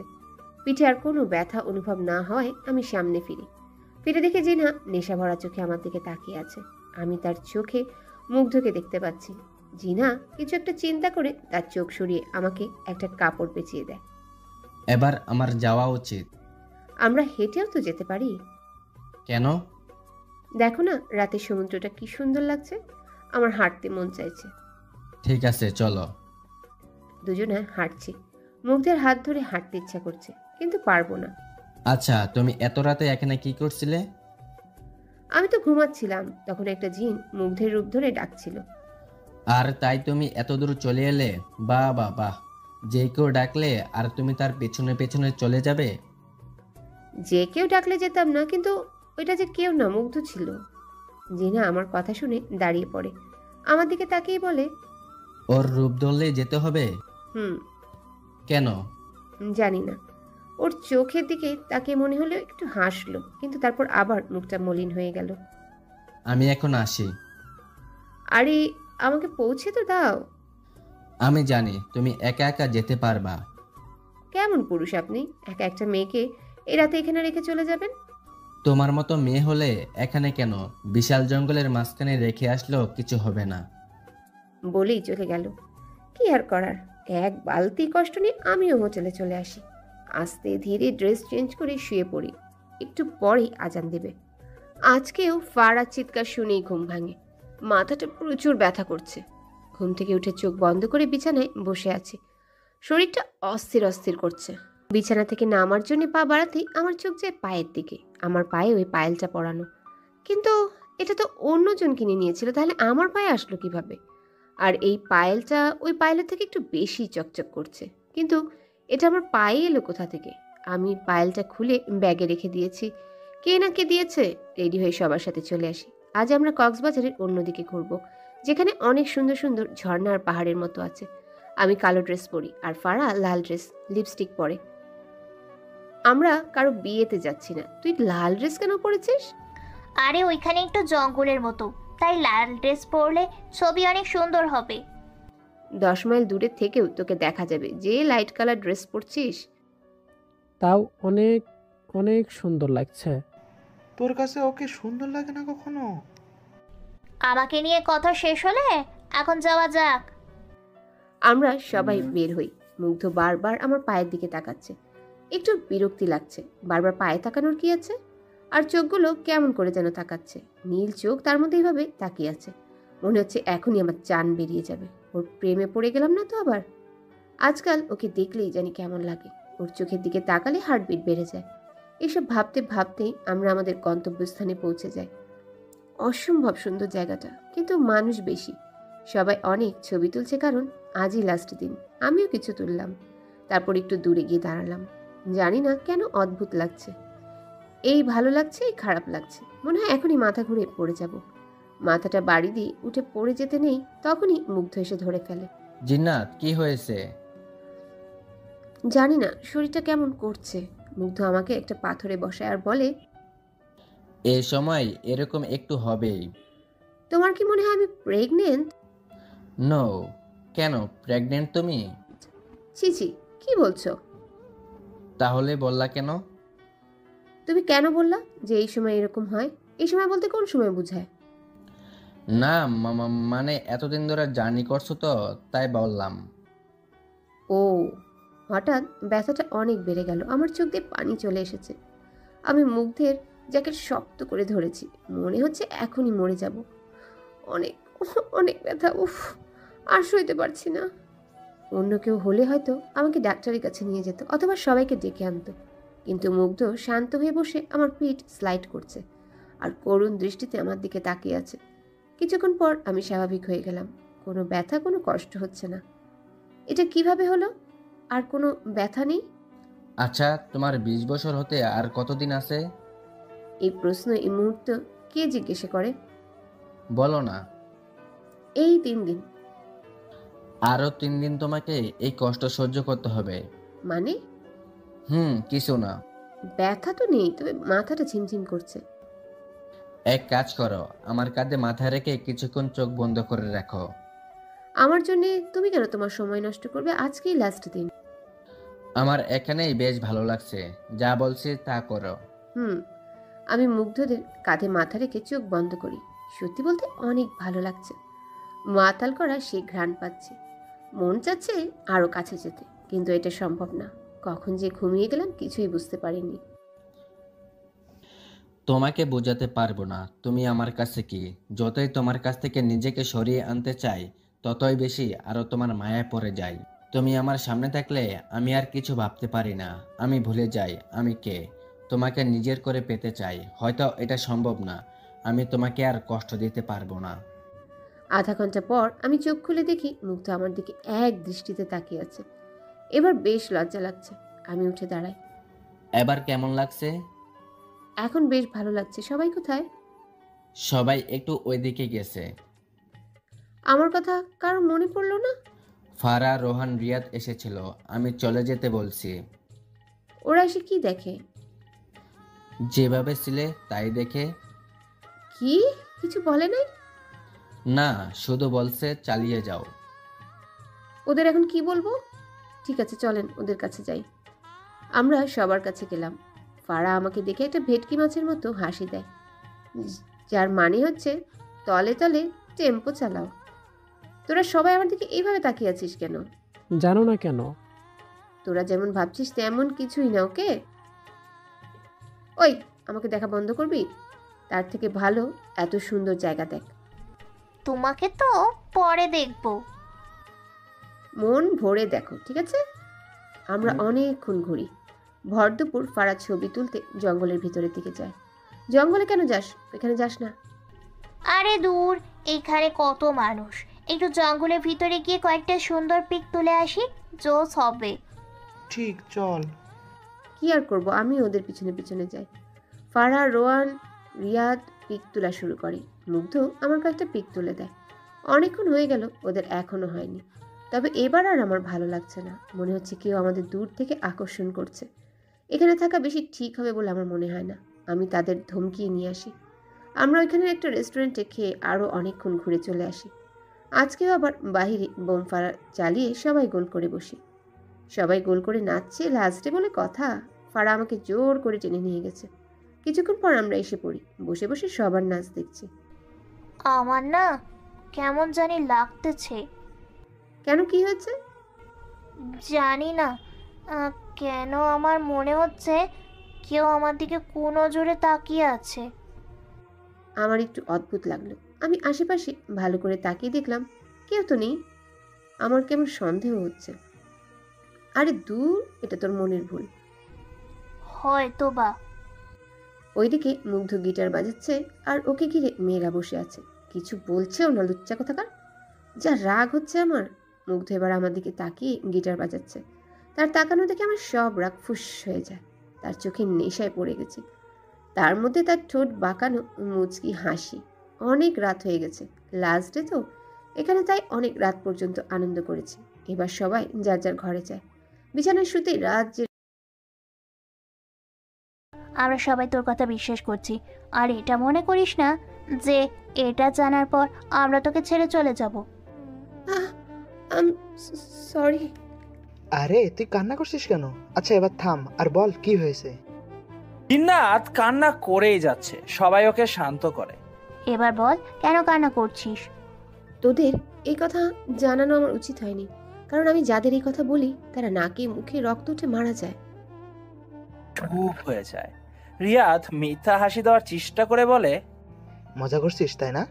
এমন হলে তো তোর বাবা মা কবেই মরে যেত। তুই ওদের এই কথা বলিসনি, এতে তো হতেই পারে না। হ্যাঁ বলেছি, কিন্তু ওরা কেউ আমার কথা বিশ্বাস করেনি। ওরা মনে করতো এইসব কিছু আমার কল্পনা। বিশ্বাস কর, আমরা কেউ তোর কথা বিশ্বাস করিনি, কেউ বিশ্বাস করেনি।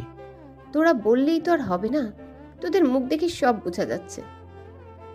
এবার কি হবে? আমরা সবাই কি মরে যাব নাকি? আমার তো কত শখ ছিল, বিয়ে হবে, বাচ্চা হবে, কিছুই তো হলো না। এটা আমার জীবনের লাস্ট দিন। তোমরা চিন্তা করো না, কোনো না কোনো রাস্তা ঠিক বের হবে। এমন কোনো না কোনো রাস্তা তো আছেই, কিন্তু কি? জিন রহস্য। হ্যাঁ হ্যাঁ, এই কিতাব থেকে কিছু না কিছু জানা যাবে। যা করার তাড়াতাড়ি করো। আমি এখনই কিতাব আনছি। জিন্নাত চোখ বন্ধ করে হাত বাড়িয়ে কিতাবের কথা স্মরণ করলো। কিতাব জিন্নাতের হাতে এসে গেল। ওয়াও, কি ম্যাজিক করিস তুই। একদম চুপ, কোনো কথা বলবি না বলে দিলাম। কিতাব খোলো।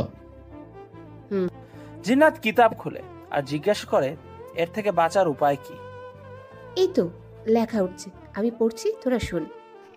পাগল ভাবস? এখানে তো কিছুই লেখা নেই। এটা শুধু আমিই দেখতে।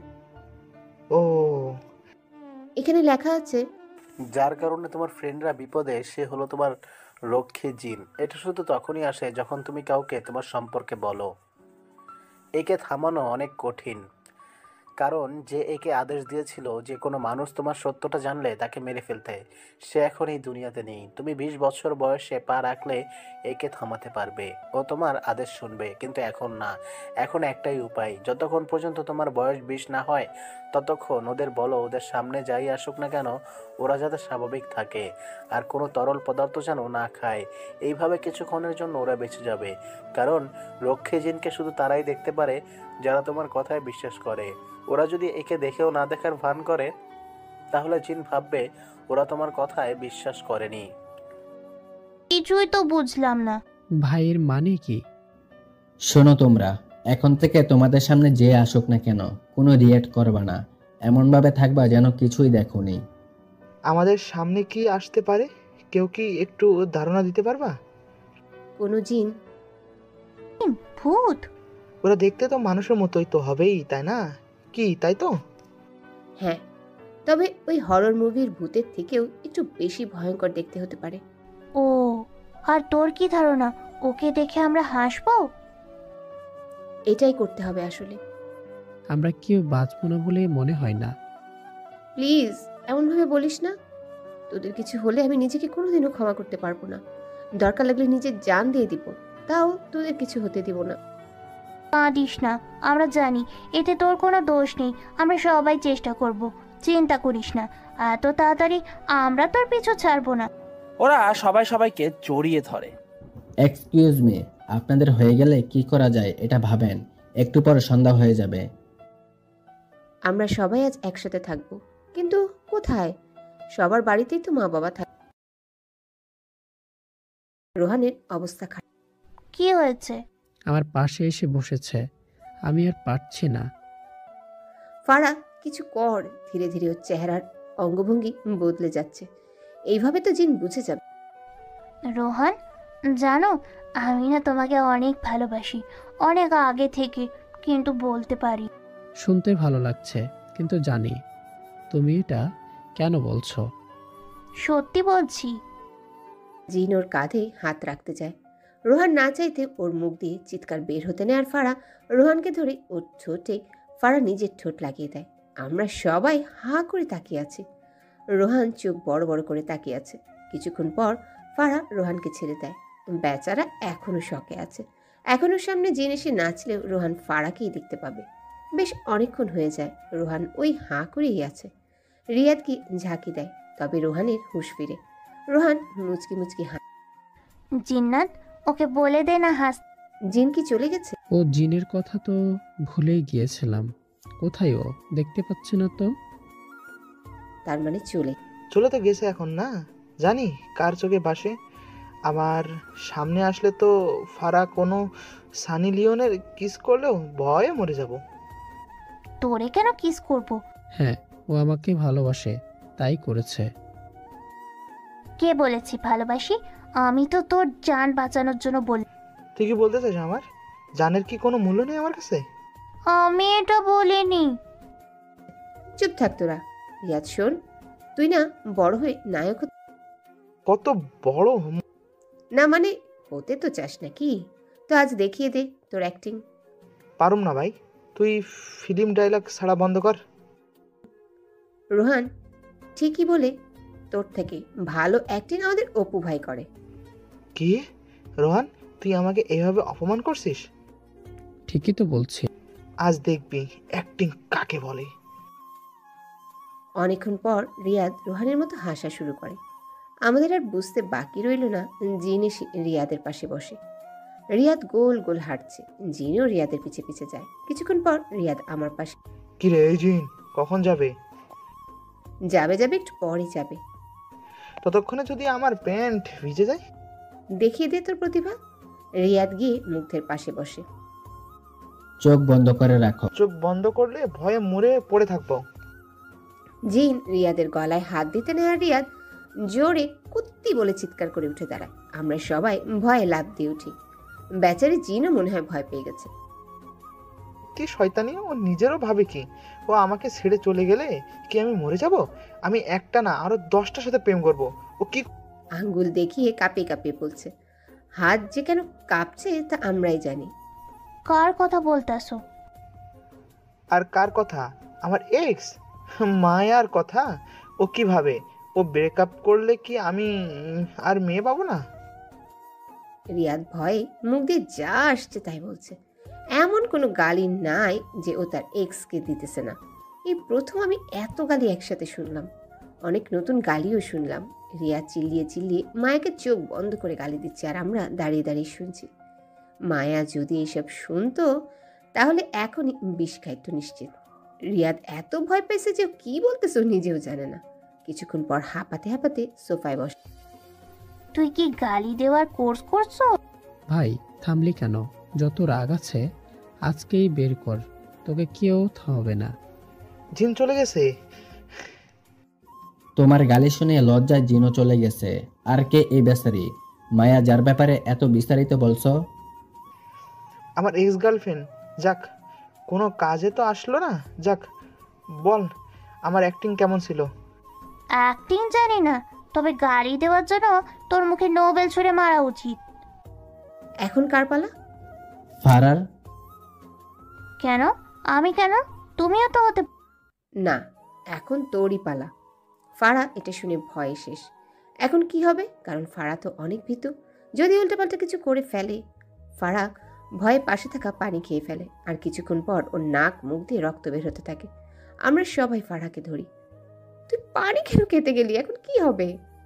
না না, আমি তোমার কিছু হতে দিব না।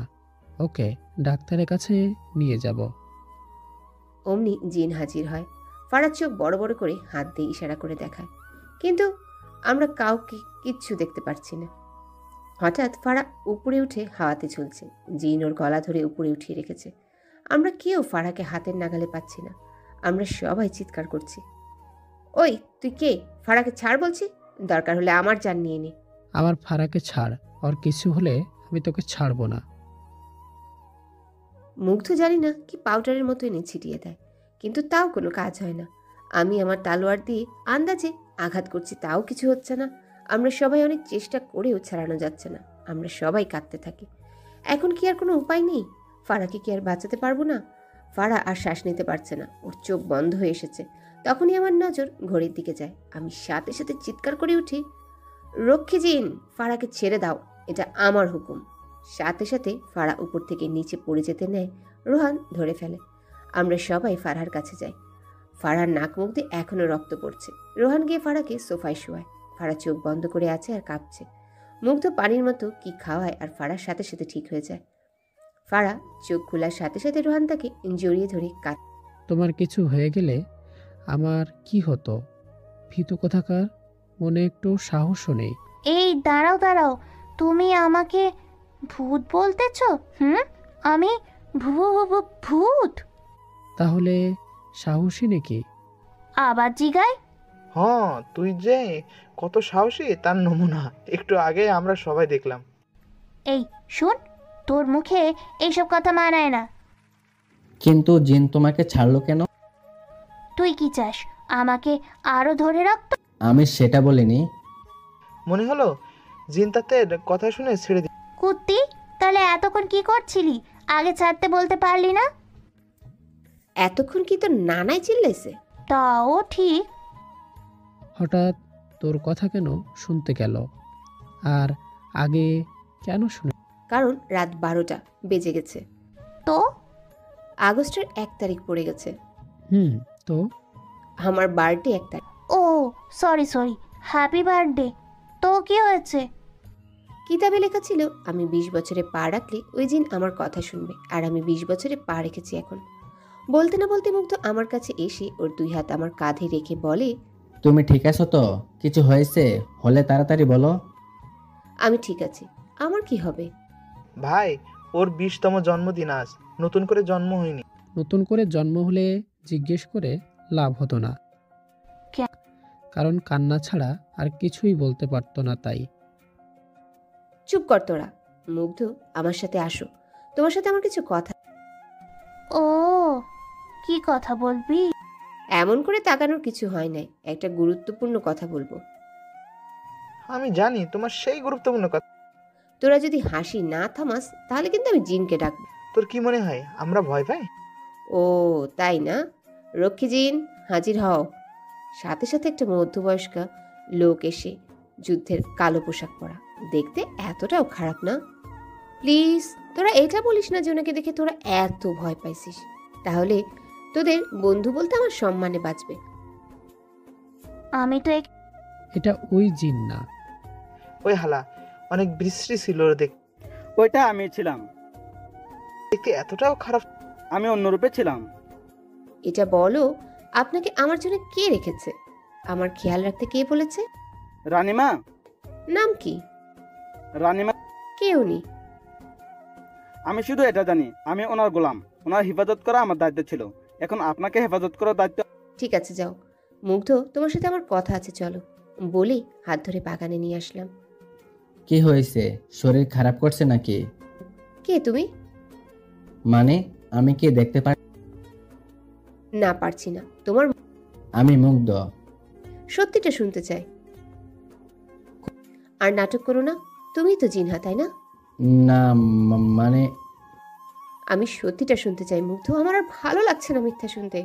বলো তুমি জিনহা কিনা। আমি জিনহা। তুমি কি জিন? আমি। তার মানে আমি একটা জিনকে ভালোবেসেছি? এটা আমি কি করলাম? জিনের সাথে মানুষের মিল হবে কি করে? তুমিই জিনহা। এটার জন্য খুশি হব নাকি দুঃখী বুঝতে পারছি না। কি ভাবছো, আমি ভালো নাকি খারাপ? তুমি যে খারাপ না তা আমি বুঝে গেছি। তাহলে কি ভাবছো? কেন এলে আমার জীবনে? তোমাকে রক্ষা করার আমার কর্তব্য। তোমার জন্য এসেছি আমি। তোমাকে রক্ষা করার জন্য এসেছি। কে আমি যে আমাকে রক্ষা করার জন্য এত কিছু? আমার আর ভালো লাগছে না এই রহস্য। আমার জীবন রহস্যময় হয়ে গেছে। এখন তো মনে হচ্ছে আমি আমার সম্পর্কে কিছুই জানি না। আমার সম্পর্কে আমার থেকে ভালো তোমার জানা। শান্ত হও। শান্ত গেছে তেল নিতে। আমাকে আগে এটা বলো, এসব কি হচ্ছে আমার সাথে? কে তুমি? কোথা থেকে এসেছো? কেন এসেছো? আমি কে? কেন আমার সাথে এমন হচ্ছে? এত প্রশ্ন একসাথে? আমার রাগ সীমা ছাড়িয়ে যাওয়ার আগে বলো, না হলে হঠাৎ সেই ব্যথা শুরু হয়ে যায়। আমি মাথা ধরে চিৎকার করে উঠি। ব্যথাটা যেন 10 গুণ বেড়ে ফিরে এসেছে। মুগ্ধ আমাকে। কি হয়েছে? কি হয়েছে? বেশি ব্যথা করছে? কি হচ্ছে আমার সাথে? আমার এত কষ্ট হচ্ছে কেন? আর সহ্য করতে পারছি না। মনে হচ্ছে এখনই মরে যাব। এমন করে বলো না, সব ঠিক হয়ে যাবে। আমার কোনো কঠিন রোগ হলো না তো? আমিও কয়দিন আর বেশি বাঁচবো না মনে হয়। কিছু হয়নি তোমার, সব ঠিক হয়ে যাবে। একটু ধৈর্য ধরো। আমি আর পারছি না মরণ যন্ত্রণা। ব্যথা যেন বেড়েই যাচ্ছে। চিৎকার করে কাঁদছি। গায়ে যেন আগুন লেগে গেছে। পিঠ আমার ফেটে যাচ্ছে মনে হচ্ছে। আমার চিৎকার শুনে ফারহা, রোহান, রিয়াজ সবাই চলে আসে। কি হয়েছে এমন করছিস? মুগ্ধ ভাইয়া, কি হয়েছে জিন্নাত, কি হয়েছে তোর? আমি কিছু বলতে পারছি না, শুধু ব্যথায় চিৎকার করছি। মুগ্ধ আমাকে কোলে করে বাড়ির ভেতরে নিয়ে যায়। আমাকে সোফায় নিয়ে শোয়ায়। মুগ্ধ আমাকে পানির মতো কি খাওয়ায়, কিন্তু কোনো কাজ হচ্ছে না। আমার ব্যথা কমার নামই নিচ্ছে না, উল্টো আরো বেড়ে যাচ্ছে। মনে হচ্ছে এটাই আমার শেষ। ওকে ডাক্তারের কাছে নিয়ে যেতে হবে। ডাক্তারের কাছে গিয়ে কোনো লাভ নেই। লাভ নেই মানে? দেখছো ওর কি অবস্থা? ওকে ডাক্তারের কাছে নিয়ে যেতেই হবে।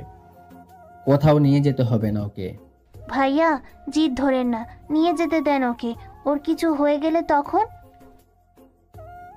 ওর কিছু হবে বললেই হলো? দেখছো না ও কিভাবে ব্যথায় চিৎকার করছে? ওকে ডাক্তারের কাছে নিতে হবে। কোথাও নিয়ে যেতে দেব না জিন্নাতকে। দেখি আমাদের কে আটকাই। রোহান আর রিয়াদ আমাকে নিতে যায়, আর তখনই মুগ্ধ চিৎকার করে ওঠে। ওকে এখান থেকে কেউ নিয়ে যেতে পারবে না। সাথে সাথে মুগ্ধের নীল চোখ জলজল করে ওঠে। নীল চোখ আরো নীল হয়ে যায়। রোহান, রিয়াদ আর ফারা ভয়ে পিছিয়ে যায়। প্লিজ তোমরা লড়াই করা বন্ধ করো। আমি ব্যথায় ছটফট করছি। মনে হচ্ছে কোনো অজানা শক্তি ভর করেছে আমার উপর। আমি নিজের মধ্যে নেই। মনে হচ্ছে হাজারো শক্তি আমার মধ্যে দিয়ে যাওয়া আসা করছে। আমার চিৎকার আর ছটফট বেড়ে যায়। সবাই আমাকে ধরে রাখতে পারছে না। আমি যেন আমার সমস্ত শক্তি দিয়ে উঠে যাওয়ার চেষ্টা করছি, কিন্তু পারছি না। মনে হচ্ছে কেউ আমার শরীরে আগুন লাগিয়ে দিয়েছে। অসহ্য যন্ত্রণা হচ্ছে। কেউ আমাকে ধরে রাখতে পারছে না। আমি মনে হয় নিজের মাঝে নেই। আমি সবাইকে এক ঝটকায় ফেলে দিলাম। সবাই আমার থেকে দূরে গিয়ে পড়ল। শুধু মুগ্ধ আমাকে ধরে রেখেছে। মুগ্ধকে ছাড়িয়ে দূরে সরে গেলাম। আমার পিঠে এত ব্যথা করছে বলার বাহিরে। আমি ব্যথায় নিচে বসে পড়লাম। উপরে তাকে জোরে চিৎকার দিলাম। মনে হলো আমার পিঠ ফেটে কি এলো। ব্যথা কমে গেল। আমি হাঁপাচ্ছি। অনেক হালকা মনে হলো নিজেকে। সামনে তাকিয়ে দেখি সবাই আমার দিকে হা হা করে তাকিয়ে আছে। আমি উঠে দাঁড়াই। জিন্নাত, এটা কি? জি জি, জিন্নাত পিছে দেখো। আমি পিছনে কিছু অনুভব করলাম। শ শ আওয়াজ করছে। ভয়ে আমার মুখ দিয়ে কথা আসছে না। মুগ্ধ আমার দিকে করুণ দৃষ্টিতে তাকিয়ে আছে। আমি কিছুই বুঝছি না। আমার পিঠে কি? জি জি জি জি, সা সা সা। কি আমার পিছনে? আমি আস্তে করে পিছনে ঘুরলাম। যেটা দেখলাম তার জন্য আমি মোটেও প্রস্তুত ছিলাম না। আহ! চিৎকার করে অজ্ঞান হয়ে গেলাম। মুগ্ধ জ্ঞান ফিরলেই নিজেকে মুগ্ধের রুমে আবিষ্কার করি। দেখি সবাই আমার দিকে চোখ বড় বড় করে তাকিয়ে আছে। আমি উঠে বসতেই মুগ্ধ আমার কাছে আসে।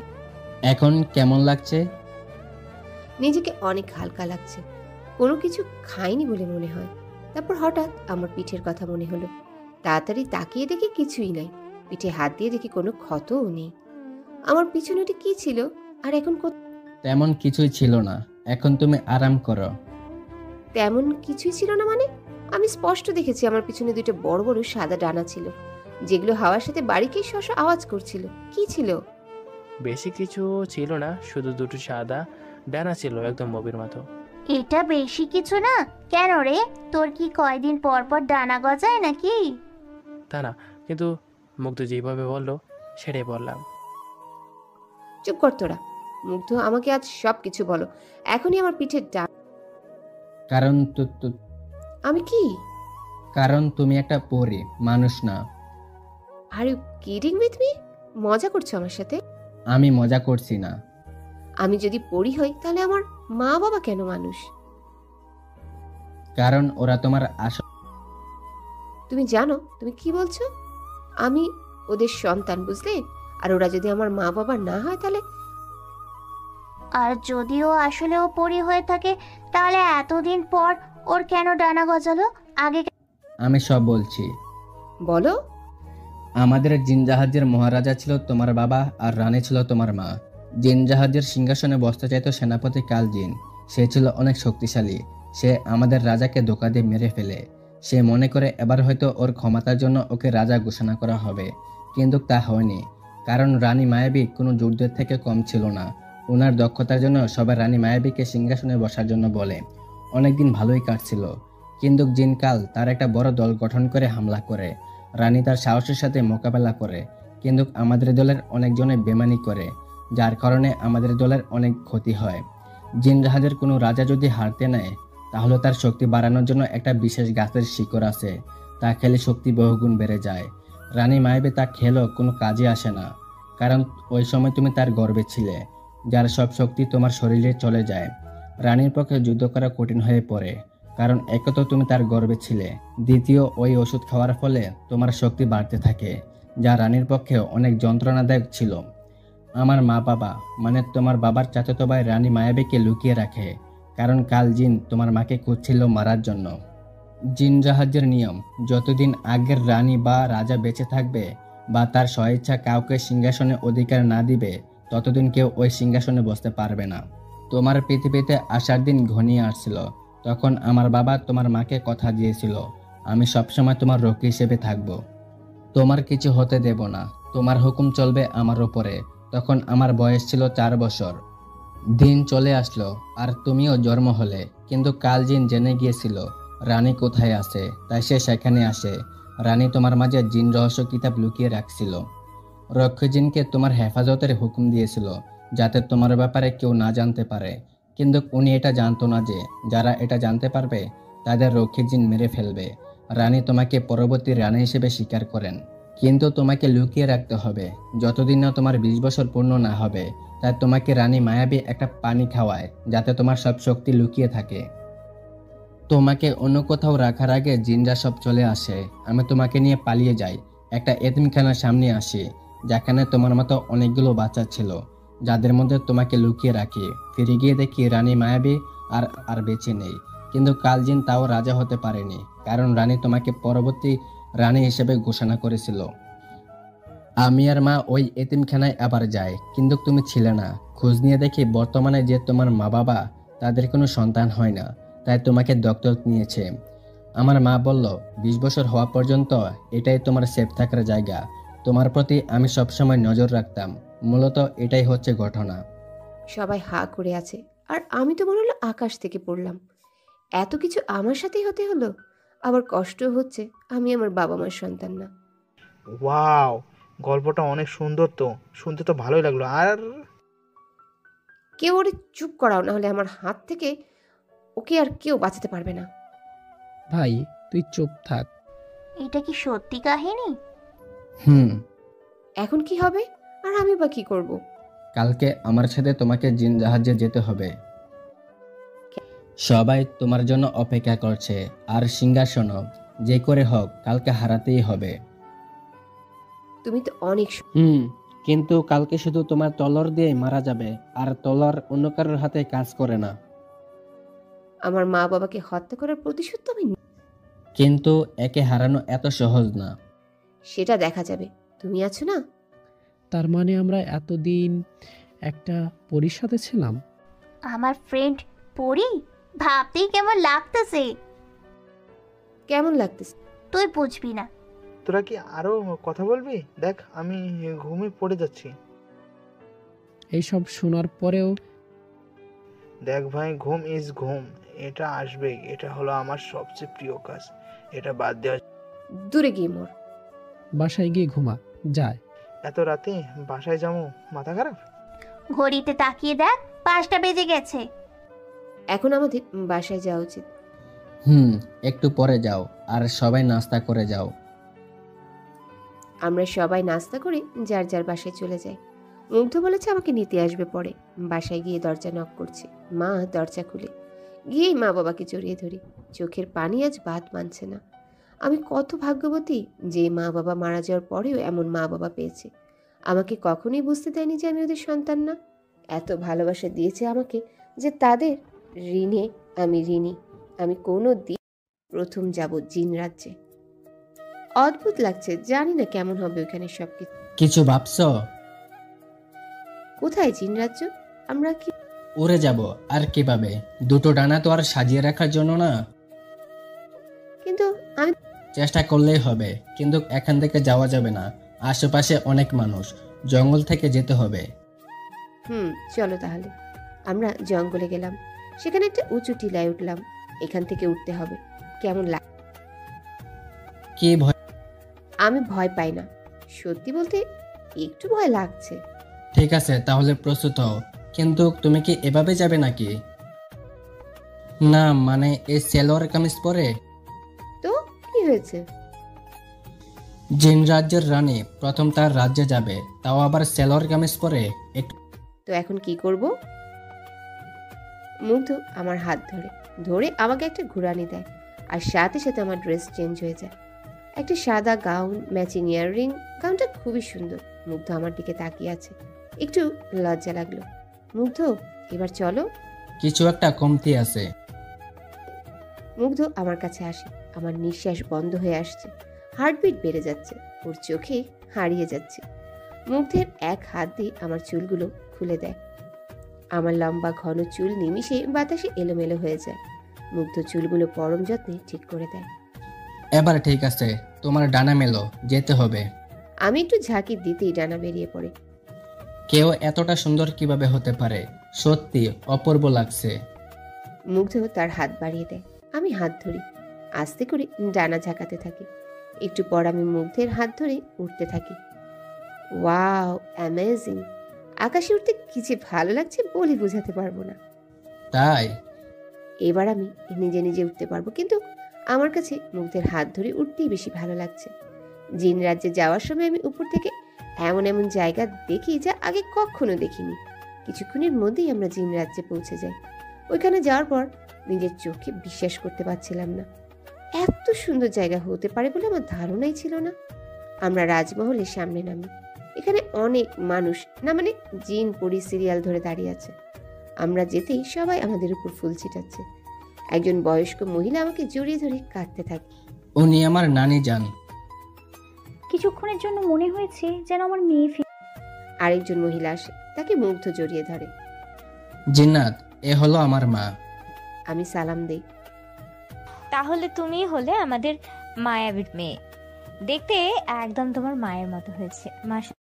আমি ভিতরে যাই। সবাই আমার অনেক খেয়াল রাখছে। সবাই মিলে আমার সিংহাসনের বসার একটা দিন ঠিক করলো। সবাইকে খুশি দেখালেও কেমন জানি সবার চেহারায় চিন্তার ছাপ। মুগ্ধ কেন জানি চিন্তিত দেখাচ্ছিল। ঠিক তখনই একজন লোক আসে, বেশ লম্বা, গম্ভীর দেখতে। উনি আসাতে দেখলাম পরিবেশ থমকে গেল। মুগ্ধ আমার পাশে এসে দাঁড়ালো। সবাই যেন জোর করে হাসতে মনে হলো। তাহলে তুমি আমাদের রানী, মায়াবতী মেয়ে জিন্নাত? কিন্তু আপনি কে? আমি তোমার বাবার বন্ধু ছিলাম, এখন তো উনি নেই, তাই তোমাকে দেখতে এলাম। ও, আপনার সাথে দেখা হয়ে ভালো লাগলো। আমারও বেশ ভালোই লাগলো। কেন যেন লোকটাকে বেশি সুবিধার মনে হচ্ছে না, কেমন করে তাকিয়েছিল। অনেকক্ষণ পর স্বাভাবিক হলো। নানি আর মুগ্ধের মা আমাকে আমার মা বাবা দাদা দাদিদের ছবি দেখাচ্ছে। মা বাবার ছবি দেখে অনেক খারাপ লাগছে। ওনারা যদি বেঁচে থাকতো তাহলে আজ কাহিনী অন্যরকম হতো। রাজমহল ঘুরছি, তখন আমার চোখ গেল মুগ্ধের দিকে। অনেক পরীরা তাকে ঘিরে ধরেছে। কত সুন্দর করে তাদের সাথে কথা বলছে দেখো। লুচু জিন কোথাকার, দেখাচ্ছি মজা। আমি ওইখানে গেলাম। কি হচ্ছে এখানে? সব পরীরা আমাকে দেখে মাথা নিচু করে জবাব দিতে লাগলো। আসলে রাজকুমারী মুগ্ধ অনেকদিন পর এসেছে তো তাই কথা বলছিলাম। তো কি হয়েছে, এত কথা বলার কি আছে? মুগ্ধ, আমার সাথে আসো, কথা আছে। বলতে গেলে একটু জোর করেই নিয়ে আসলাম। ধন্যবাদ ওদের থেকে বাঁচানোর জন্য। ও, তাহলে কি তুমি ওইখানে বিরক্ত হচ্ছিলে? হ্যাঁ, প্রচুর। মিথ্যুক কথাকার, ভালোই তো মজা নিচ্ছিলে। কাউকে পছন্দ হয় নাকি ওইখান থেকে? আরে না, কি বলছো? আচ্ছা ঠিক আছে, অন্য কাউকে পছন্দ নাকি বিয়ে করার জন্য? আমি কোনোদিন বিয়ে করব না। হ্যাঁ, কেন কেন? কারণ আমার জীবন শুধু তোমার জন্য। আমার বাবার ওয়াদা নিভাতে তোমাকে রক্ষা করার দায়িত্ব আমার। আমাকে তো বিয়ে করতে পারো। আমার কথা শুনে মনে হলো চমকে গেল। না, আমি তোমাকে বিয়ে করতে পারবো না। মুখের উপর সরাসরি না করে দিল। ভাবে কি নিজেকে? কেন? কারণ আমার বাবা তোমাকে রক্ষা করার, তোমার সাথে থাকার কথা দিয়েছে, বিয়ে করার না। আর তোমার কথা মতে চলতে বলেছে। বিয়ে করে সারা জীবন সাথে থাকো, আর স্ত্রী রক্ষা করা তো স্বামীর দায়িত্ব। তাছাড়া বিয়ের পরে তো স্বামী তার বউয়ের কথা মতোই চলে। তাহলে তোমার বাবার ওয়াদা আরো ভালো করে পালন হবে, তাই না? আমার কথা শুনে মুগ্ধ মনে হলো ভাবনার জগতে চলে গেছে। কিছুক্ষণ ভেবে বলল, এত কিছু জানি না, বিয়ে করতে পারবো না, ব্যাস। তোমাকে বিয়ে করার আমার কোনো শখ নেই, আমি তো এমনি বলছি। মুখ ভেঙচি চলে আসলাম। ভাবে কি নিজেকে? কিন্তু আমার নামও জিন্নাত। যদি তোমার মুখ থেকে ভালোবাসি না বের করতে পারি, তাহলে আমার নামও জিন্নাত না। মহলে হাঁটছি, কিছু কিছু জিন আমার কাছে বেশ অদ্ভুত লাগলো। হয়তো প্রথম এসেছি তাই। বাগানের দিকে গেলাম। বাগানটা বেশ সুন্দর করে সাজানো। মনে হচ্ছে পৃথিবীর সব ধরনের ফুলের উৎস এখানে। এমন কোনো ফুল নেই যা এখানে নেই। বাগানটা এত বড় যে একদিনে হেঁটে শেষ করা যাবে না মনে হয়। সুন্দর বাতাস বইছে। আমি চারপাশটা একটু হেঁটে দেখছি। যেতে যেতে দেখি মুগ্ধ বাগানে সবুজ ঘাসে বসে আছে। দেখে অনেক চিন্তিত মনে হলো। মনে হচ্ছে কি যেন গভীর মনোযোগ দিয়ে ভাবছে। আমি মুগ্ধকে এত চিন্তিত প্রথম দেখলাম। আমি গিয়ে ওর পাশে বসলাম, কিন্তু সেদিকে তার কোনো খেয়াল নেই। আমি মুগ্ধকে ডাক দিলাম, মুগ্ধ, মুগ্ধ। তুমিও? কেন, অন্য কারো কথা ভাবছো বুঝি? অন্য আর কার কথা ভাববো? তার মানে আমার কথা ভাবছিলে? বুঝেছি। তোমার মনে হয় না একটু বেশি বুঝো? আচ্ছা যাই হোক, এখানে কি করছো? কিছু না, এমনি বসেছিলাম। আমার থেকে কিছু লুকাচ্ছ? না, কি লুকাবো? আচ্ছা চলো ভিতরে যাই। চলো। আমরা আবার ভেতরে যাই। সেখানে খাওয়ার আয়োজন করা হয়। একটা বড় টেবিলে আমরা সবাই খেতে বসি। মুগ্ধের মা বললেন, মুগ্ধ, তোমার বিয়ের বয়স তো হলো, এবার বিয়েটা করে ফেলো। মা, আমি বলছি না আমি বিয়ে করব না। কেন শুনি? তোমার বাবা তো এটা বলে যায়নি যে তুমি বিয়ে করতে পারবে না? ঠিক বলেছেন আন্টি, কেন বিয়ে করবে না? বিয়ে তোমাকে করতেই হবে। আজব তো। এবার তো কথা শোন। দেখ, তোর বাবা এটাও বলেছিল জিন্নাতের সব কথা মানতে। এখন তো রাজি হয়ে যা। তোমরা মানবে না তাই তো? ঠিক আছে। বিয়ে করবে তো। তোমার জন্য অনেক সুন্দর সুন্দর পরী দেখে রেখেছি। এটা শুনে সাথে সাথে আমার মাথায় আকাশ ভেঙে পড়ল। জিন্নাত যখন বলছে বিয়ে তো করতেই হবে। এবার মনে হচ্ছে নিজের পায়ে নিজেই কুড়াল মারলাম। মুগ্ধের বাচ্চা তারা। আমি কিছু বললাম না, চুপচাপ খেয়ে নিলাম। খাওয়া আর গলা দিয়ে নামে নাকি? খাওয়া শেষে আমি আমার রুমে গেলাম। রুমটা অনেক বড় আর সুন্দর। এখন এটা বলার সময় নেই। রাগে আমার মাথা কচকচ করছে। পা বাড়ালাম মুগ্ধের রুমের দিকে। দরজা খুলে ভিতরে ঢুকেই মুগ্ধ বসেছিল। আমাকে দেখে দাঁড়িয়ে পড়ে। আমি গিয়ে দরজা লাগিয়ে দিই। কি ব্যাপার, দরজা কেন লাগালে? সমস্যা কি তোমার? আমার আবার কি সমস্যা? বিয়ের জন্য রাজি হয়ে গেলে যে?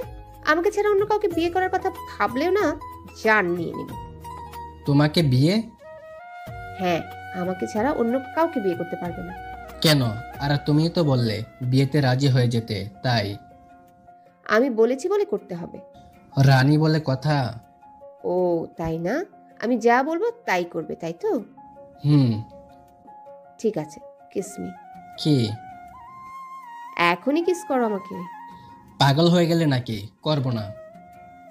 তোমার বাবা বলে গেছে আমার সব হুকুম মানতে, তাহলে আর কোনো জিন ওয়াদা করলে সেই ওয়াদা কোনো দিন ভাঙে না। যদি 1 সেকেন্ডের মধ্যে আমাকে কিস না করো তাহলে ভাববো তুমি তোমার বাবার কথা বলতে না বলতেই ঠোঁটে কিস করে দিল, সাথে সাথে আবার সরিয়ে নিল। আমি ভাবিনি যে ও কিস করে দিবে, আমি ভেবেছিলাম ও না করে দিবে। আর আমি বলবো এটা যখন না করতে পারছো তখন বিয়েও না করতে পারো। কিন্তু আমি বরফের মতো জমে গেছি। কিছুক্ষণ পর গালে বলেছিলাম। ও কিস বলছো তাই ভাবলাম ঠোঁটে। গালে দিলে ওটাকেও কিস বলে। যেখানেই বলো, বলবে কেন? এমন পাগলামোর মানে কি? জানো না, কারণ ভালোবাসি তোমাকে, আর আমি জানি তুমিও আমাকে ভালোবাসো। না, বাসি না। বাসো না তাই না? ঠিক আছে, কাল দেখো কি করি বলেই চলে যায়। যতটা ভালো এখন আমায় বাসো, হতে পারে কিছুদিন পর তার থেকে বেশি ঘৃণা করবে। সন্ধ্যা প্রায় হয়ে এলো, এবার আমাকে যেতে হবে। সাবধানে যেও, কাল আবার আসবে কিন্তু।